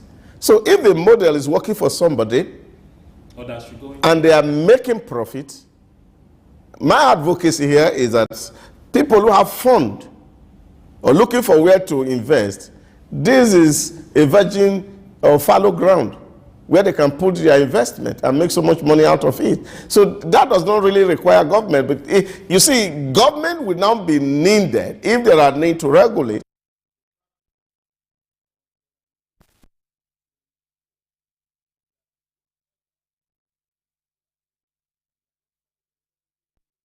By the people, and then of course government can supervise.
How can indigenous languages be promoted in a country like this? Statistics show that less than 10% of Nigeria, the population of Nigeria, has, have access to health insurance. You imagine if our population is about 200 million. And, This is Early Exchange, shaping policy, advancing development.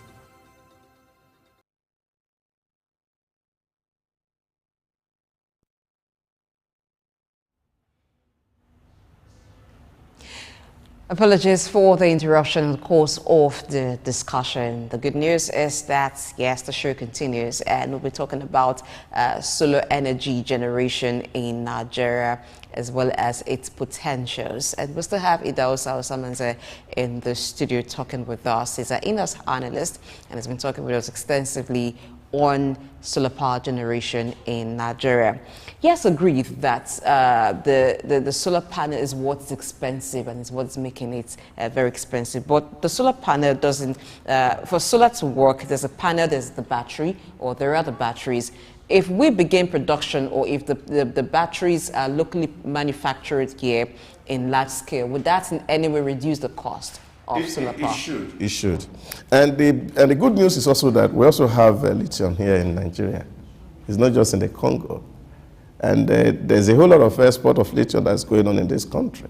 So we can actually also manufacture batteries here and invest in that technology. This is where, of course, our diversification issues that we talk about should not be mounted, that we should be able to take advantage of the things that nature has given to us.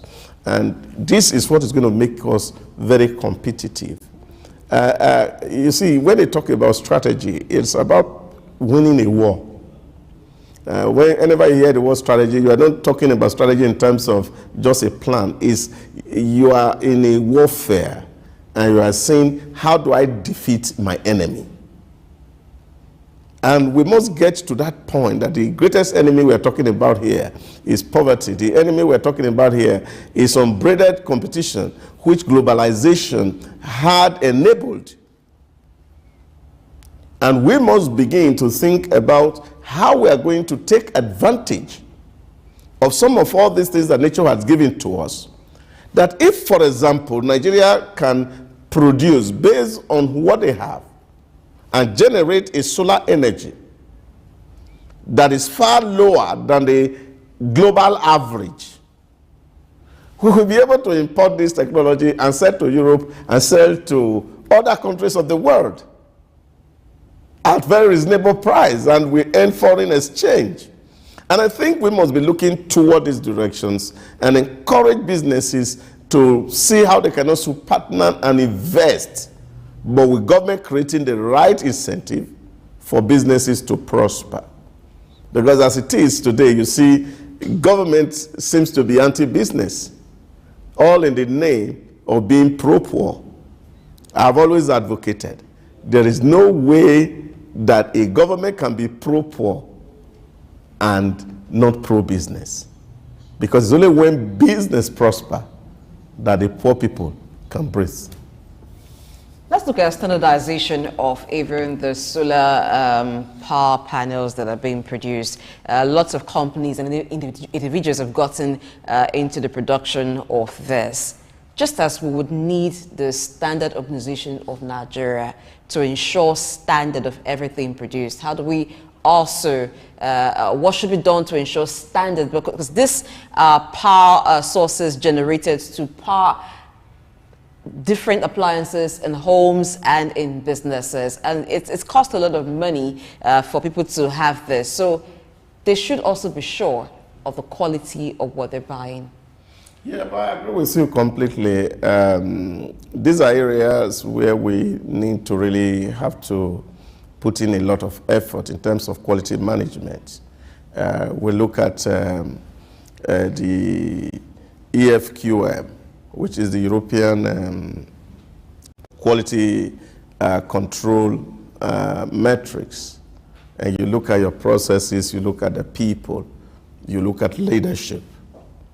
And all these things put together generate the kind of results that you want to see.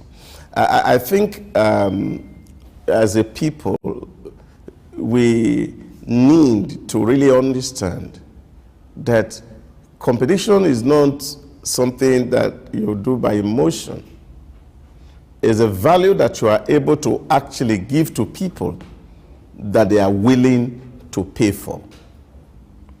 When we don't add value to what we do, nobody will want to actually want to give a lot of energy to it. And this will require for us to be able to implement what they call in management the modal triangle, where you have to understand that there is one leg of quality, there's one leg of time, and there's one leg of cost. Now, if you want quality, therefore you have to give time and be ready to pay more. If you want less costs, then of course you'll be ready to forego quality, and then of course you can mass produce at a very fast rate. You just imagine this, your bread. It takes some time to fix. 2 days. So you can sit around. Because if you want it beautiful, then of course you must be able to invest time in it. And of course it also costs money. So we should be able to understand that in terms of pricing, and that if you want something real good, a designer wants to sit down and make a good clothing for you, then you should be ready to pay more. Because of the investment of time, material that is going into that production. So this is where the real problem lies. And you see, I used to have this argument with, in my class those days, and people would talk about, oh, you know, you have population. The population is very large. And I used to say, oh, what a useless population with a very low buying power. What do you have to do with 130 million people who cannot even live on $1 per day? how do you classify that as an asset? As a matter of fact, it's a liability. We are an asset, sir. No, I'm not saying you are not an asset. But what I'm simply saying is that if you have a larger chunk of your population without a buying power, now there's no economy you can create around those people. We'll get there. So that can always be a liability. It's only when you have people with a buying power that, of course, you can actually call your active population. Because the truth is that if I have to produce this suit at 45,000, and then the market that can afford 45,000 it's not there for this suit, they're just 10% of the population, which is about 20 million. So we can't be talking about 200 million people. So that population is actually 20 million. So this is what we should understand in terms of even putting value on our numbers and see how many people are empowered. That, of course, you see your basic earning wage. If you are working in Lagos today, for example, and you are paid 100,000 naira, plus or minus transport. Yes, no, 100,000 naira. And so people, in short, as a matter of fact, over 50% of this Lagosian population don't end up to 100,000 naira. Now, 100,000 naira as of today exchange rate is about $100. So if you're living on $100 in a month, what will you buy? Bread. Well, that's a funny way to wrap up the discussion. It also has talked about a lot of things and even talked about how the quality of your population is the buying power of that population. I think that's what a lot of business persons would take away from the discussion today, even as we've talked about solar power generation and its potential in Nigeria. It is the hope that the private sector will become very creative around this and think out ways to get into the population and then enable that they're able to get not just the population that has a buying power, but create maybe plans for a lot of persons to come into the buying population class. I agree with that. And I think that's what we should do. And I think that's what Mr. President is trying to do. And he's not talking so much about poverty, he's talking so much about shared prosperity. So you have a lot of people who are empowered and they can buy, and then the wheel of the economy will be oiled, and then all of us will smile. Okay, we're smiling out of this discussion right now. Thank you, Dausa Samaze, for being with us on this segment. My pleasure. Let's take a quick break. We'll return shortly. Stay tuned to Early Exchange.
How can indigenous languages be promoted in a country like this? Statistics show that less than 10% of Nigeria, the population of Nigeria, has have access to health insurance. You imagine if our population is about 200 million and This is Early Exchange, shaping policy, advancing development.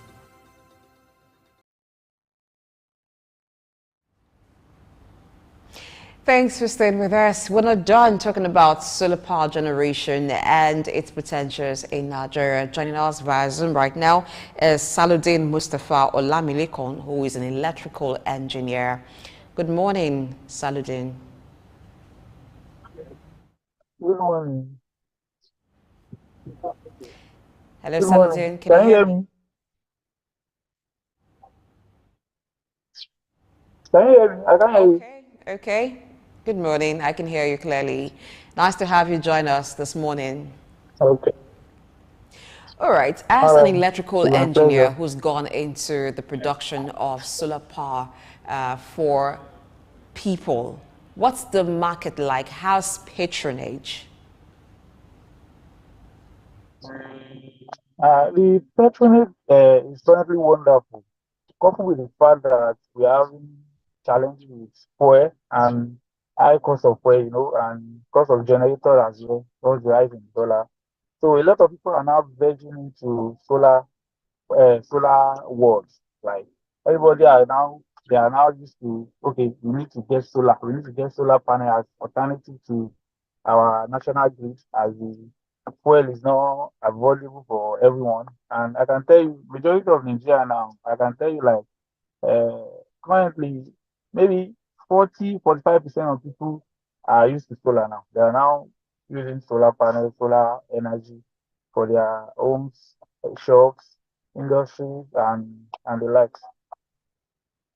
Okay, but what does it take for you to what does it take normally for you to put together a solar power generating set, for instance?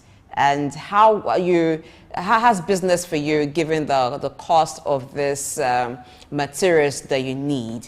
Talk to us about your experience doing this business. Okay. Okay, fine, that is good. And to so many people, they believe solar is cheap. I need to make this thing clear. Solar is not cheap. Let's start from there. Coupled with the fact that the exchange rate is fluctuating, the patronage has dropped, but not significantly, because some people are still doing it. Still they know the words. The price is driving many people away. For right now, we have some private companies who go into what's it called? They have different platforms how you can get and own a solar panel, solar system in your home.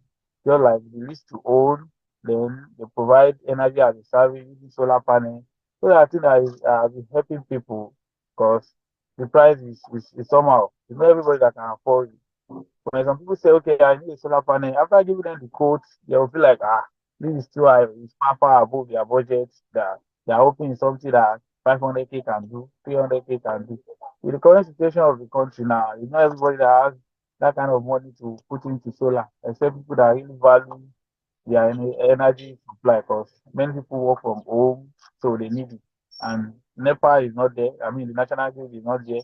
And the cost of running gen is not really advisable, it's not convenient, even for your neighbors. You can't be running gen by this time of the day, where everywhere is quiet, and your gen start making noise. So it's quite challenging, because when people feel like, the money is much, and it's not really our fault, is the exchange rates and from markets where we get it from. And most of these what's it called most of these mm, company factories, they say, okay, their market is also coming from abroad, because most of them are imported. You don't really have the means to produce solar panel here. With lack of inverter, you can do that. Battery has to be imported, and the exchange rate actually affecting the whole of all this. So it's quite challenging, but we are coping. We are coping. Okay, Saludin. Am I right? Salaudin. Salaudin. Salaudin. Thank you very much. You look very handsome in that car. Now, let's ask this. A lot of people after installation complain of installations not working after a few months. What exactly is the issue? Is it the equipment? Is it quality, or is it the person that installed them? Mm, Okay, let me start from this.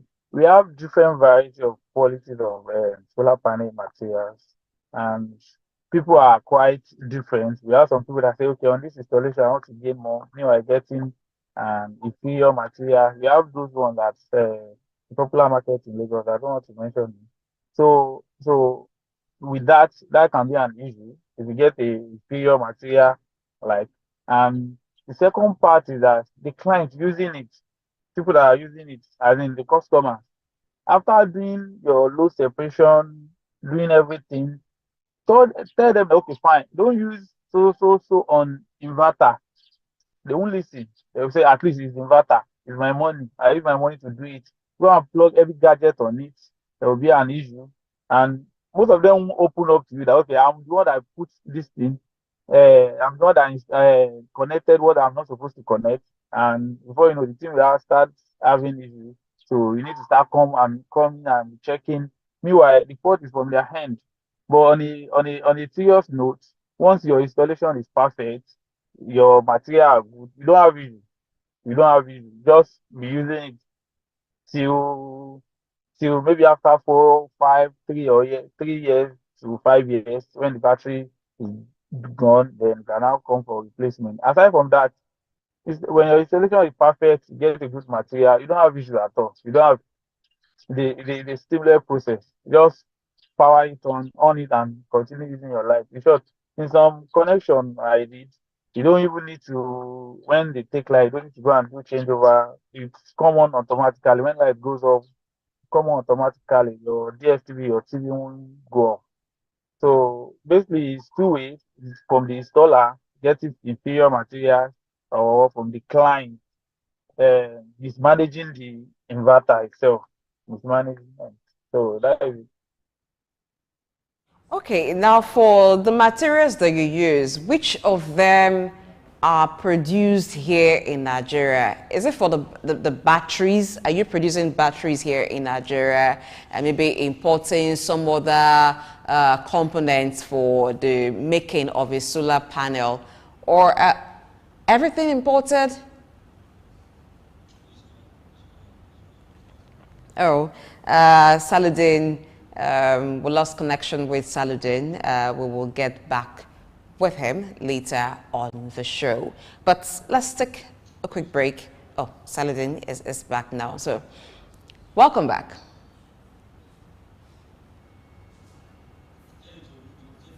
Please unmute your mic.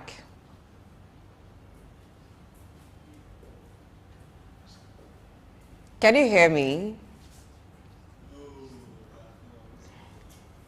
Let's go on a quick break.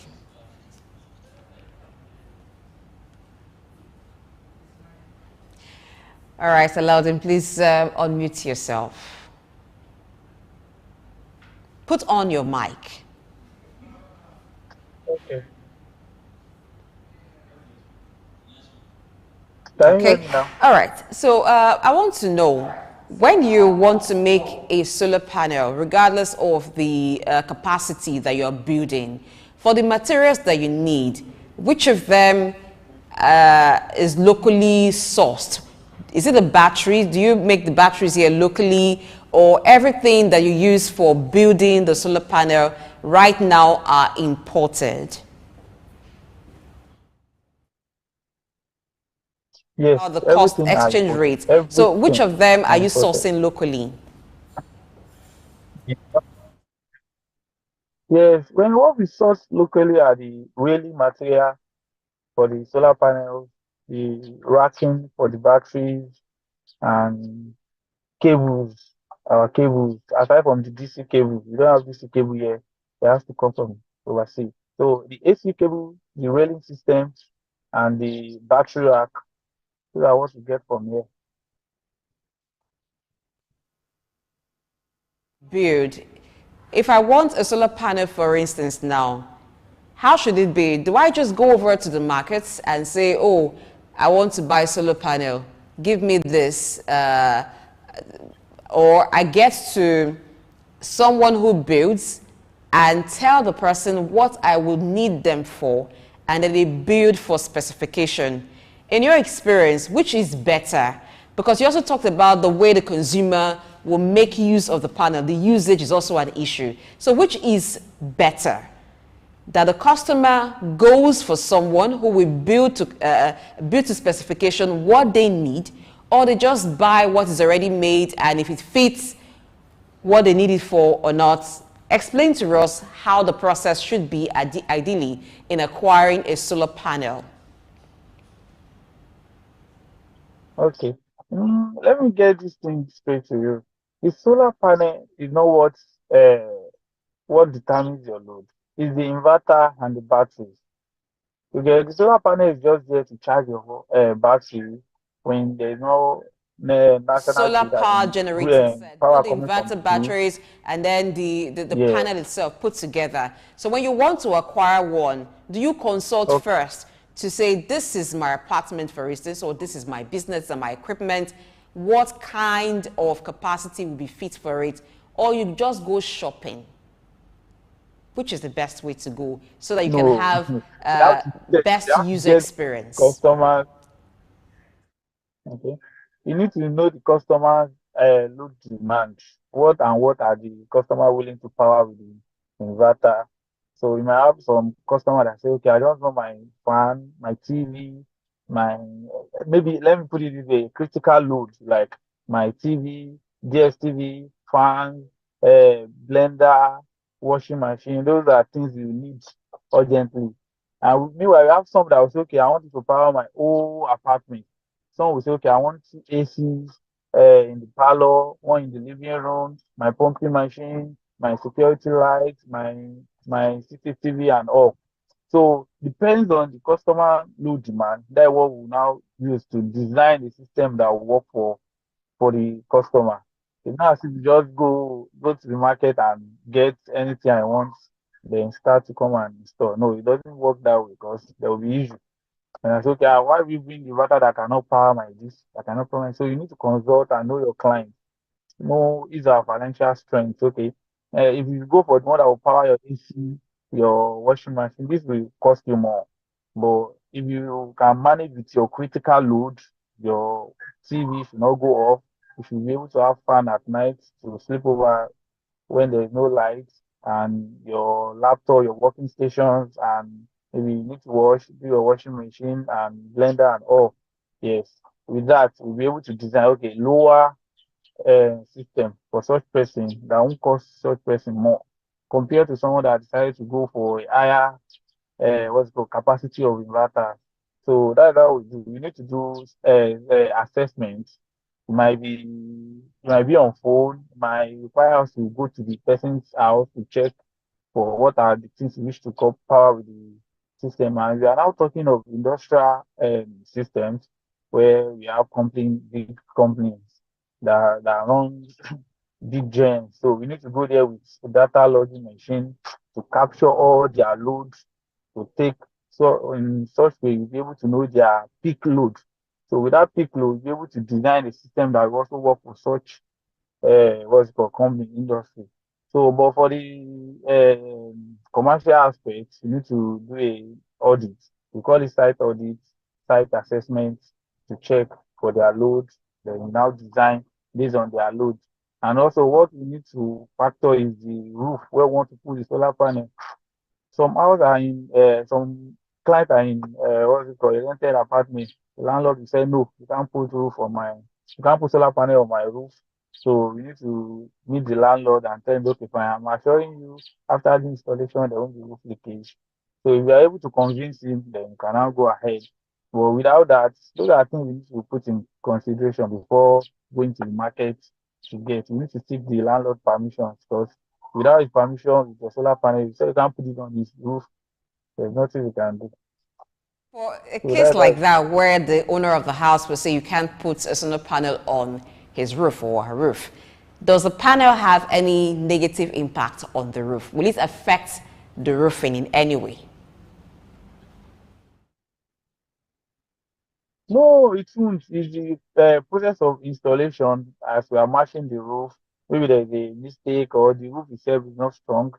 The pole lines are not really good. They are weak. And in the process of installation, we have to do some drilling. Although we have a measure where we used to control such to make sure, okay, fine, okay, there is no roof leakage. Before the installation, might do water test. Because some people are funny. Initially, the roof is leaking. But once you come and install solar on it, they will not say it's the solar panel people that that came to install that damaged their roof. So in some cases, before you go to the roof, you try and do water test and you pour water on the roof.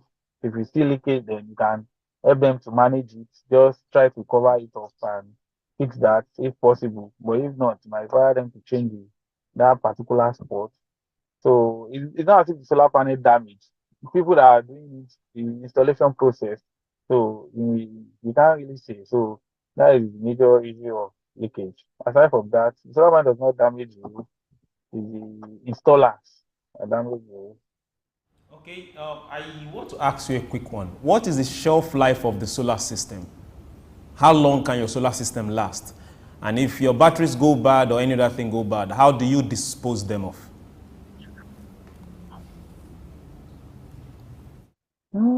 The solar panel has a lifespan. Solar panel has a lifespan of 25 years. And it's not as if it will go bad completely, just that the efficiency has to drop. So for the inverter, without fault, inverter does not get spoiled easily. You will not overload it. There's no fault from your electrical system. So the inverter is good. It can go as far as 5, 6, 10 years. And for the battery, the lifespan of battery is 3 to 5 years, depending on the type of batteries. So for the tubular, the dry cell, the lithium battery, they have variety of lifespan. And the least is 3 to 5 years. So once it go bad, they have some company that recycle battery. Maybe they take it overseas to do the recycle. So just tell them they'll come and pick it up.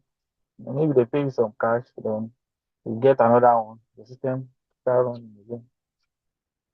Okay, right now what is currently the trend is to have solar systems installed for individual owners.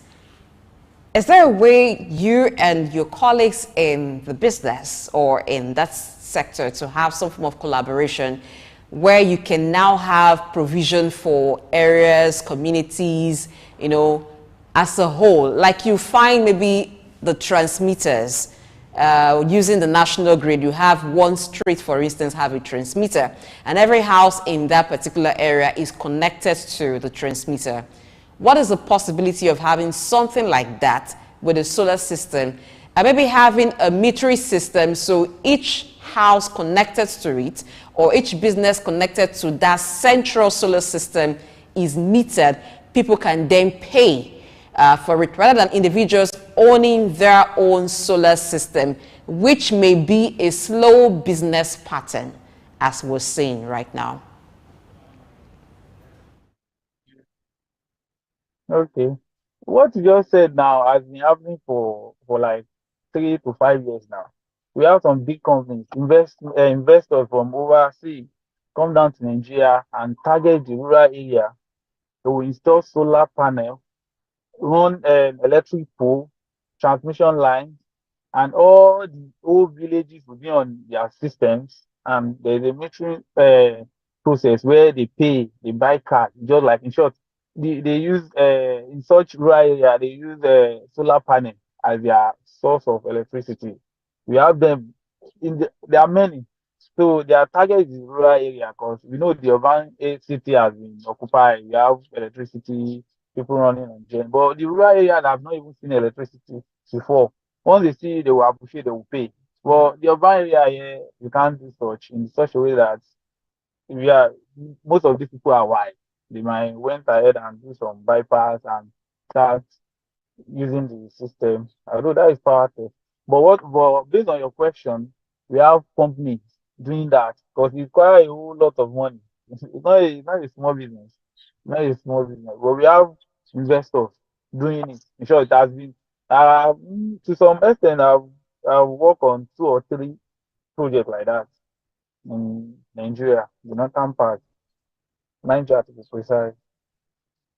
All right, thank you very much, Salaudin Mustafa Olamilekan, for being with us on the show today and sharing your experience as an electrical engineer and also a solar systems manufacturer. Appreciate your contributions on the show today. Thank you. Thank you. Thank you. Let's go on another break. We'll return shortly to look more into off-grid clean energy solutions. Stay tuned.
How can indigenous languages be promoted in a country like this? Statistics show that less than 10% of Nigeria, the population of Nigeria, has have access to health insurance. You imagine if our population is about 200 million and This is Early Exchange, shaping policy, advancing development. Yes, welcome back. It's still Early Exchange and we're live on Soup News. We're talking clean energy. And joining us, it's one of the wise ones, Sam Oruoje. Sir, where are you? We'll be looking at Rural electrification diversification initiatives. One. Because a lot of persons need to have power in Nigeria. Two. For the businesses and also for their homes. Okay, and then we'll also look at biomass energy and also biogas energy. Different energy solutions is the focus today. Okay, then also we'll be also talking about just a sneak peek on wind. What can we do with it? For those of you on the island here, along the marina, what can you do with wind? Then also we'll be looking at what are people doing in the rural areas. We've had certain science inventions and people saying things are working. Also talk a little bit about what they are doing. It might be a little bit messy, but it works. Clean energy. I know what you mean by it might be a little bit messy, because some, particularly when you're talking about biogas power generation, yes, it sounds and even looks messy, but it does generate power. And there are ways to make it look less like that, but the end actually should justify the means, shouldn't it? Yes, as long as you have the stomach to take it and you have the power for your business and your house, I think it's good enough. And it's costing you also less. It's very good enough. Yes, and the reason why it even looks for biogas power generation, because of the source using biomaterials, some from us, waste materials, and other materials like that. So the reason it looks like that is the way our development is, our houses. For instance, the sewage system, maybe in the rural area, may not be as neat, may not be as clean and well structured and organized as you find in houses in the urban areas. So those are some of the factors that makes it look messy.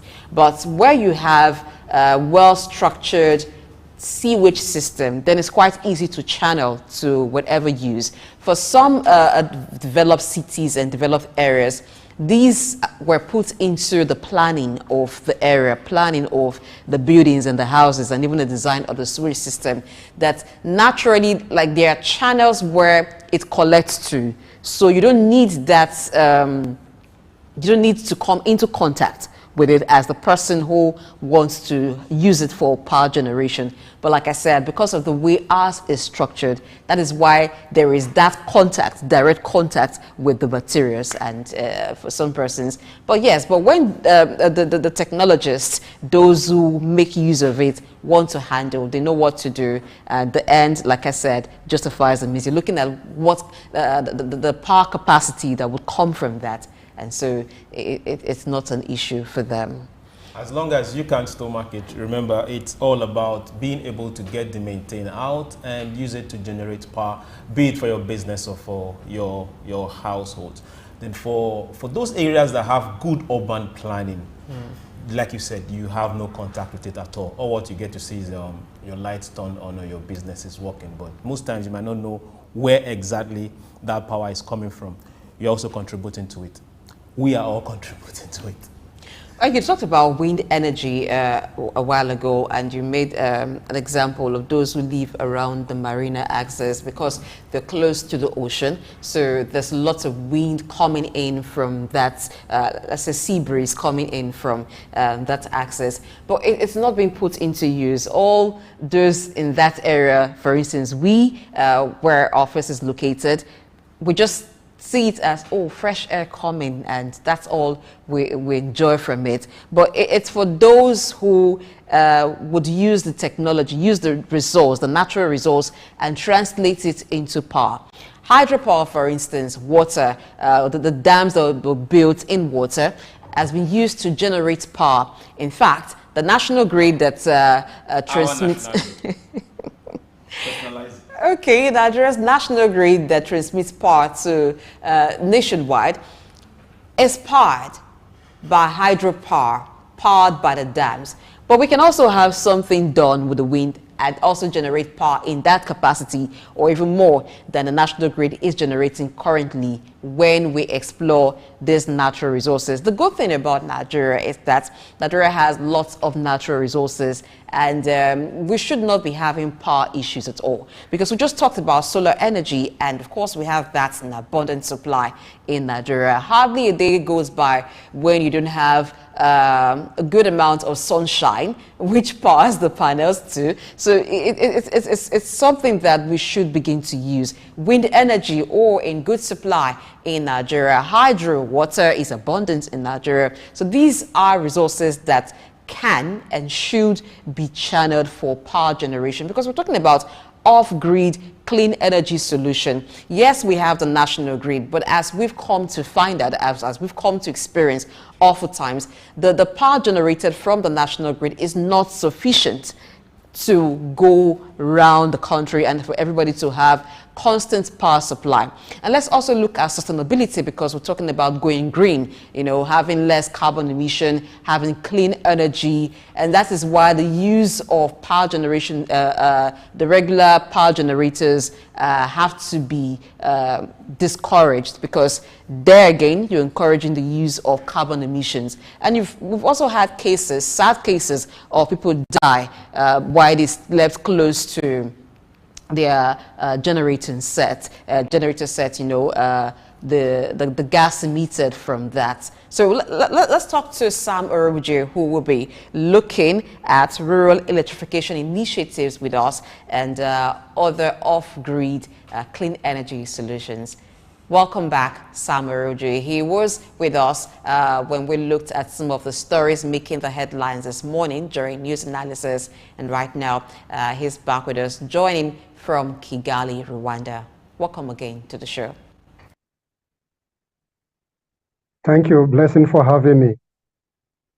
Okay, looking at off-grid solutions, let's look at having rural electrification, but use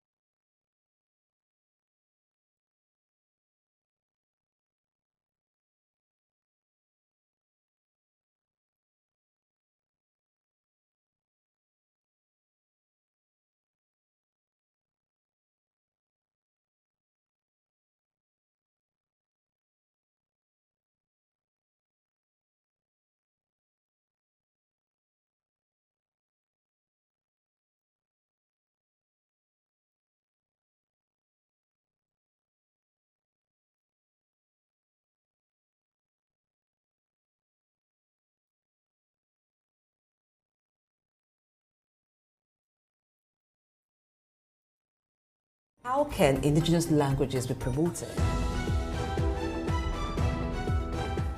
in a country like this? You know, statistics show that less than 10% of Nigeria, the population of Nigeria, has, you know, have access to health insurance. You imagine if our population is about 200 million and... This is Early Exchange, shaping policy, advancing development.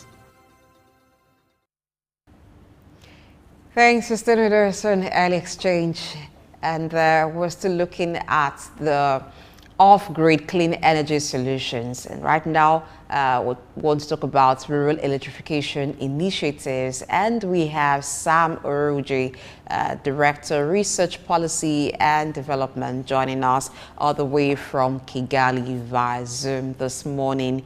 And we also have Idausa Osamanze, who's been with us most part of the show today.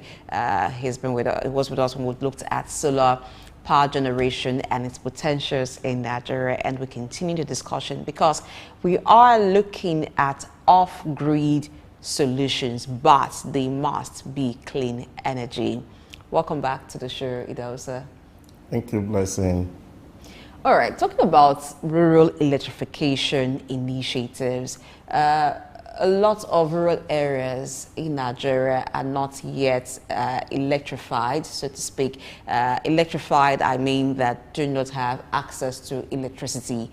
And there have been some investment in that area, but what seems to be the issue, and what kinds of initiative would make rural electrification possible in every rural area in Nigeria?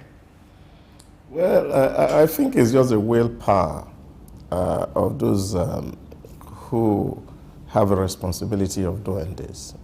We've been hearing about rural electrification projects since the 1980s.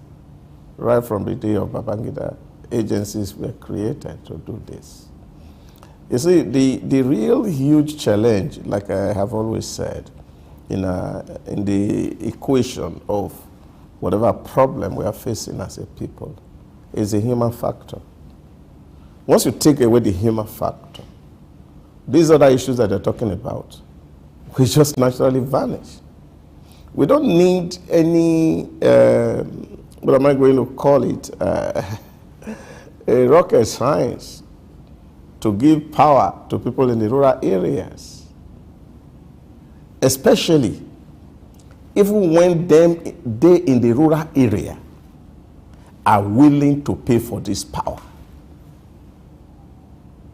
As I speak to you in my community, a very rural community, as we speak now, we are contributing money to change the wooden pole in our community and put on the concrete pole. Last February, we had contributed money to revamp the transformer. Which will later turn to DHL property. This is Disco's property that we are funding. And I know thousands and thousands of communities who are doing same. And I think this is the real area where, of course, like I said, in the EFQM model of quality control, where the leadership factor is constituting about 15% to success in any process, really need to be effective. Disco in Nigeria in the last 5 years is a disaster. And government must not shy away from this. We must be able to tell ourselves the truth. If you buy a company of government and you inherited all the assets, and in the last 5 years you have not made significant investment in that sector, and then of course we are still allowing such impunity, so to speak, to run, I think it's an aberration. This for me is where the real critical issues lie. We even have cases where people, community, gather money to buy transformer to feed them light, and the same system will have to charge the people for installation, which is supposed to be their asset. This is unacceptable. It can't happen anywhere except in Nigeria, and this is where government need to hold some people very, very accountable. Now, when you get to the regulator and say, oh, there are avenues that when you have this, you buy transformer, they should factor this costing into your energy. The man in the street does not know how this happen. So this is the dilemma that is facing rural electrification project. It's even becoming worse now. Because you see, what Disco also has been doing in recent time is actually taking energy to people who can pay. Exactly.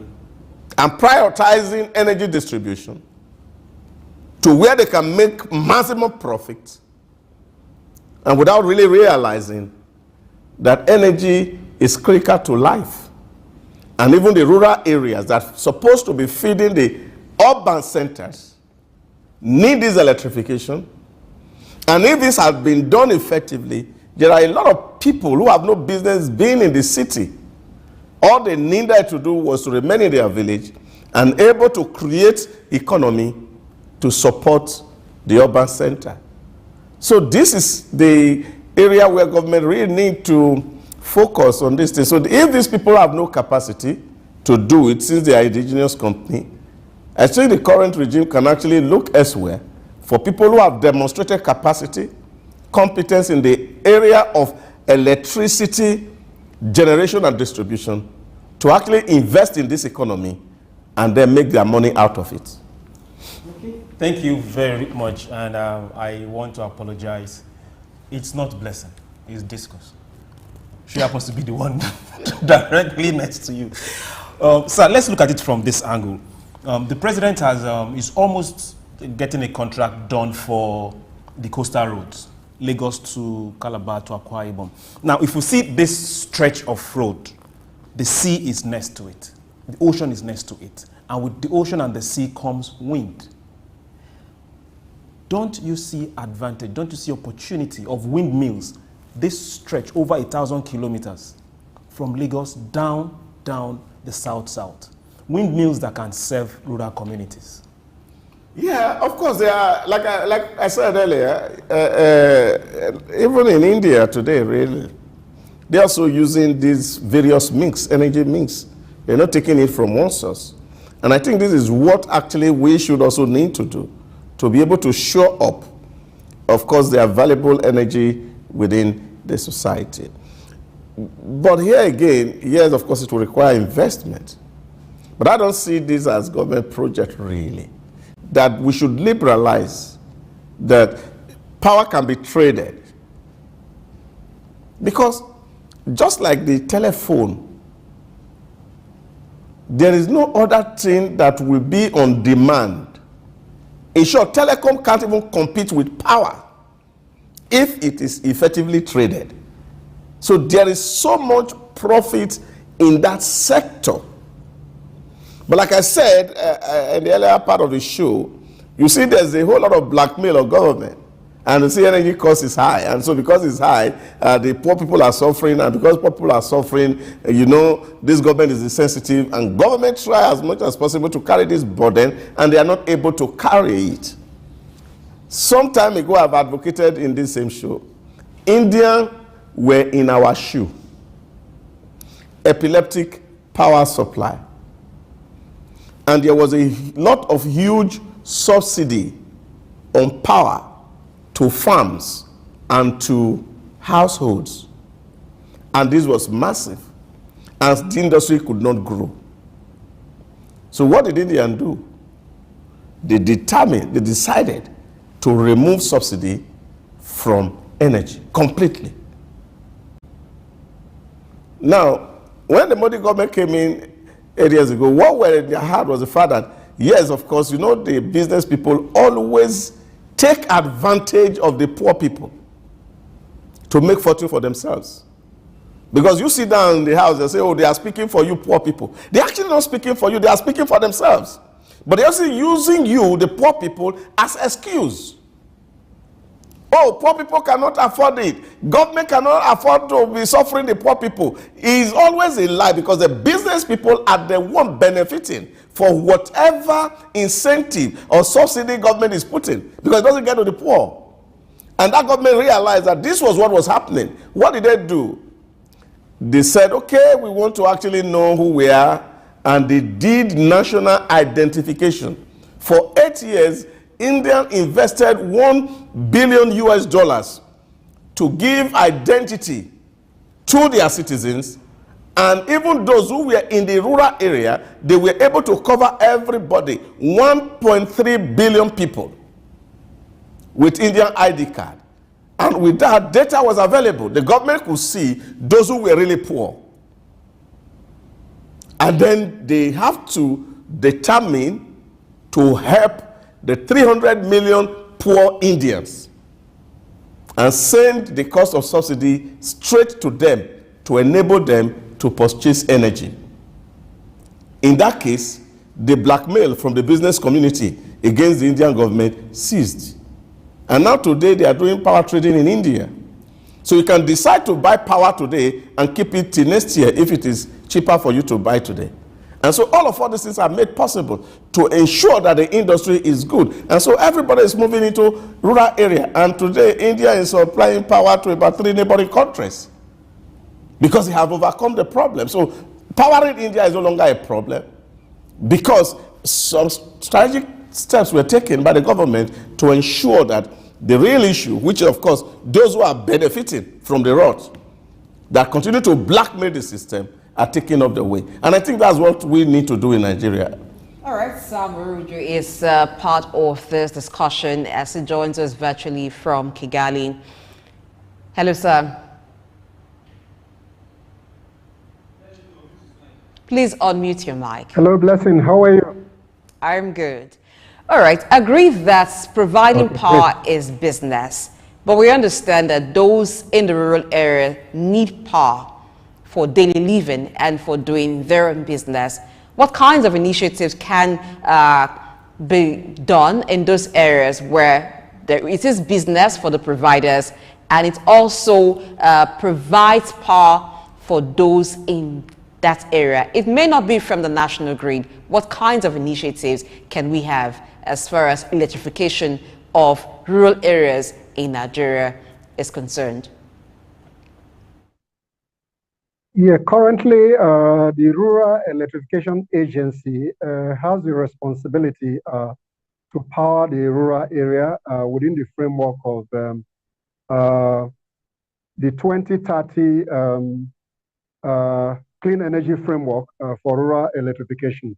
But then if you look at the figure put out by the African Development Bank that Nigeria need about 22.5 billion US dollar annually to be able to use a clean or green energy platform to be able to power Nigeria. But then this challenge in terms of investment is huge. But on the other hand, like Dr. Edasa had mentioned earlier, the DISCO are not really up to speed in terms of their commitments in terms of energy generation and transmission, particularly to the rural area. So this initiative, there are various initiatives when you talk about solar energy, wind energy, ocean energy, depending on biogas, depending on the portfolio that is more profitable in terms of investment. The government alone cannot do this. You need a private public partnership to be able to drive the process of clean energy. And once those investments are made, then electrification becomes okay, particularly in the rural community, and they're able to pay for it. Then rural-urban migration will be reduced to the barest minimum. So these initiatives are there, but then the government needs to provide a regulatory framework to allow private investment in those rural communities so that they can provide clean energy for rural dwellers. All right. Now for initiatives or energy solutions like biogas, which is something that can work in the rural area. But we understand the structure of houses in the rural areas and the sewage system is not as structured as you would have in the urban area.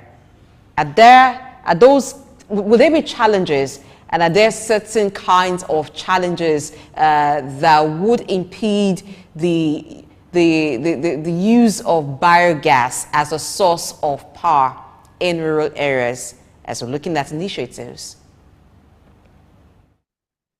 I think the challenge for now is investment in biogas in those areas, particularly India, that has a great success story in this area, has been able.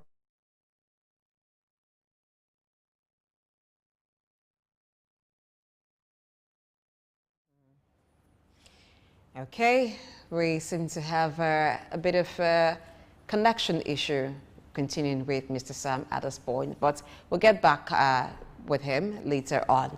But also looking at the rural areas, we're looking at energy sources now.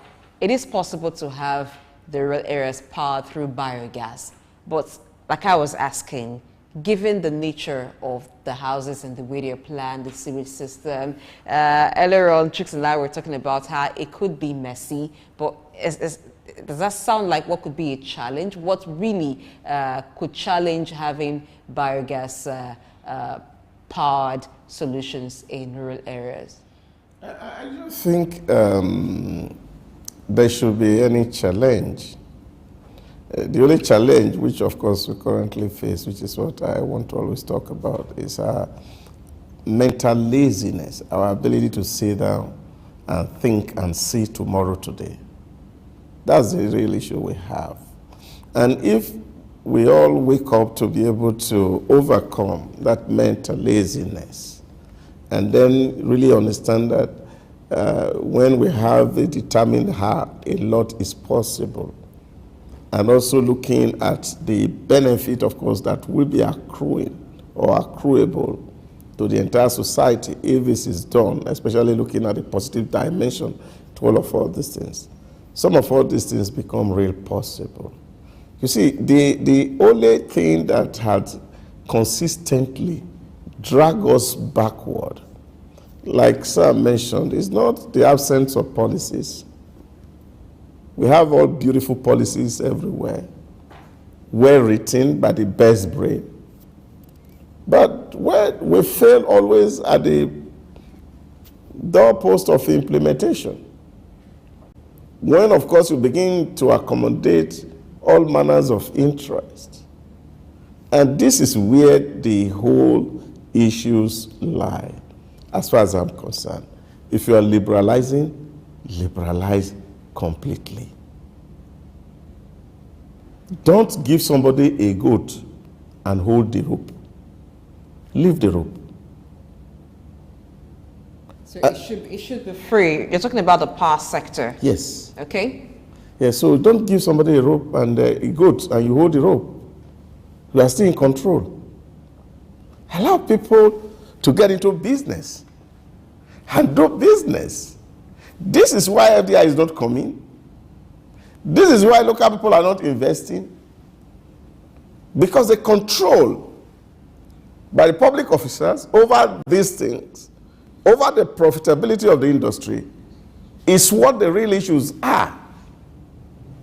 So once we can be able to transcend these limitations, and that ecosystem is created for profitability, there are so many capital that is looking for investment outside. Even from within, Nigerians are investing in other economies. So why are they not investing in our own? Because there's a structure in place that will not make those investments profitable. And I think that's where, again, we speak to the issue about leadership, where we sit down around a small table and agree on what progress we need to make on a certain thing.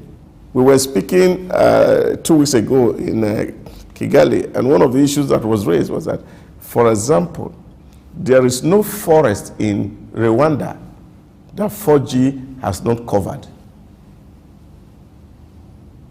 The entire nation. Rural electrification in Rwanda, access is over 75%. So what did they do right that we need to do? Just willpower, that is what is right. You have a government that has a focus. When, of course, the government was laying, according to the story of Rwanda, laying the 4G network around the entire nation, in short, the people who were bringing the money were really worried. They saw it as a wasteful investment. And there were stories all the newspaper that, oh, the president was wasteful, he doesn't know what to do, who needed 4G in the village. And all of those things were. But 2 years down the line, he could show from the data what amount of resources has come to Rwanda as a result of this effort. Because you can cite anything anywhere because there's access. You can have data. You can be in the local community doing something and you have this access. And that's why they could implement their MOMO program, where, of course, transfer of money through telephoning become very easy and simple. We can do it if we'll muster the political will to do things right. Okay, quickly let me ask, talking about doing it if we muster the will, assuming the will is there, but we understand that this off-grid solutions we've talked about today and clean energy, they're expensive. Does it have anything to do with not having the right technology to harness these natural resources? Does it contribute to it being very expensive? That's what I said earlier on, while we're looking at the affordability of non-conventional source of energy. And I said, energy as it is, for example, in the UAE today, is adequately priced. The cost of producing conventional energy and producing solar energy is at par. How did they achieve it? Transparency. Simple. So once your system becomes transparent, and then of course you add some little creativity. Yesterday I talked about value engineering in terms of supply chain management that you bring into the process to see that yes, they have the technology, but we have some raw material that can be converted. And we are going to sign up company and say, oh, this is how we want it. We want some level of technical people groom from within so that it can reduce dependence on expatriate. And then, number one, we are creating an economic ecosystem by ensuring that what is being produced, that this panel really are made here. So if they are made here and they are cheaper here, it will bring down the cost. So this is what the real issues are. We want it made and finished in China and then just assemble here. And we say we are adding value. No. The procurement system should change. So once we get the procurement right, a lot of these costs that we are talking about, we will be able to accommodate it and take it from it, and the price naturally will come down. Okay, if everyone needs to contribute to the structure, I also think when people are building, they should have that foresight that if I need to use biogas here, I should introduce the pipe early or introduce it in my construction right from the beginning, so that at the point in time when I decide to tap into this particular source of energy, I don't need to go breaking something or seeing something messy. So you know that as you're moving into your house, it is ready to use a biogas, if it's methane you want to use, or if it's any other form of waste for your feedstock. Yeah, the same thing for solar too. Yeah, but that's what I'm talking about, strategy. National housing strategy should be able to address all those. That the people who are approving designs and drawings for housing should be able to articulate this, that if a man is going to build a house, these provisions are made and they are put on the ground. For the ones that are already built, yes, excuses can be there. But for new buildings going forward, because we're thinking about tomorrow, so you don't approve designs if those things are not there. And this is where we are failing. We're approving agencies, for example, who are supposed to be regulators, are not putting their feet on the ground to see some certain things done. You're building now, you are not thinking about people who are disabled. You're building, you are not thinking about multiple energy source. You're building, and all these things are not factored in to see adequate planning of what tomorrow is going to look like. So we must sit down and be able to articulate those policies that before people get approval to do some certain things, it will be in line with the vision that the nation has set for itself and said, this is the direction we want to go going forward, and every investment will be channeled toward that direction, and then we'll achieve a very great result at the end of the day. I must thank you especially, Delsa Samanze, for being with us on the show today. Your contributions have been so wonderful, and they're very much valuable. Thank you. Thank you, blessing. The submission on this table today is that we should think ahead of the future and go right now with global trend, which is clean energy. We actually can do it in Nigeria. Thanks to God Almighty, we have the natural resources. Iron Blessing AJ. That has been the show today. Business Insight comes up at 10 a.m. here on Sook News. Stay with us and Chooks. Thank you very much. Have a nice day.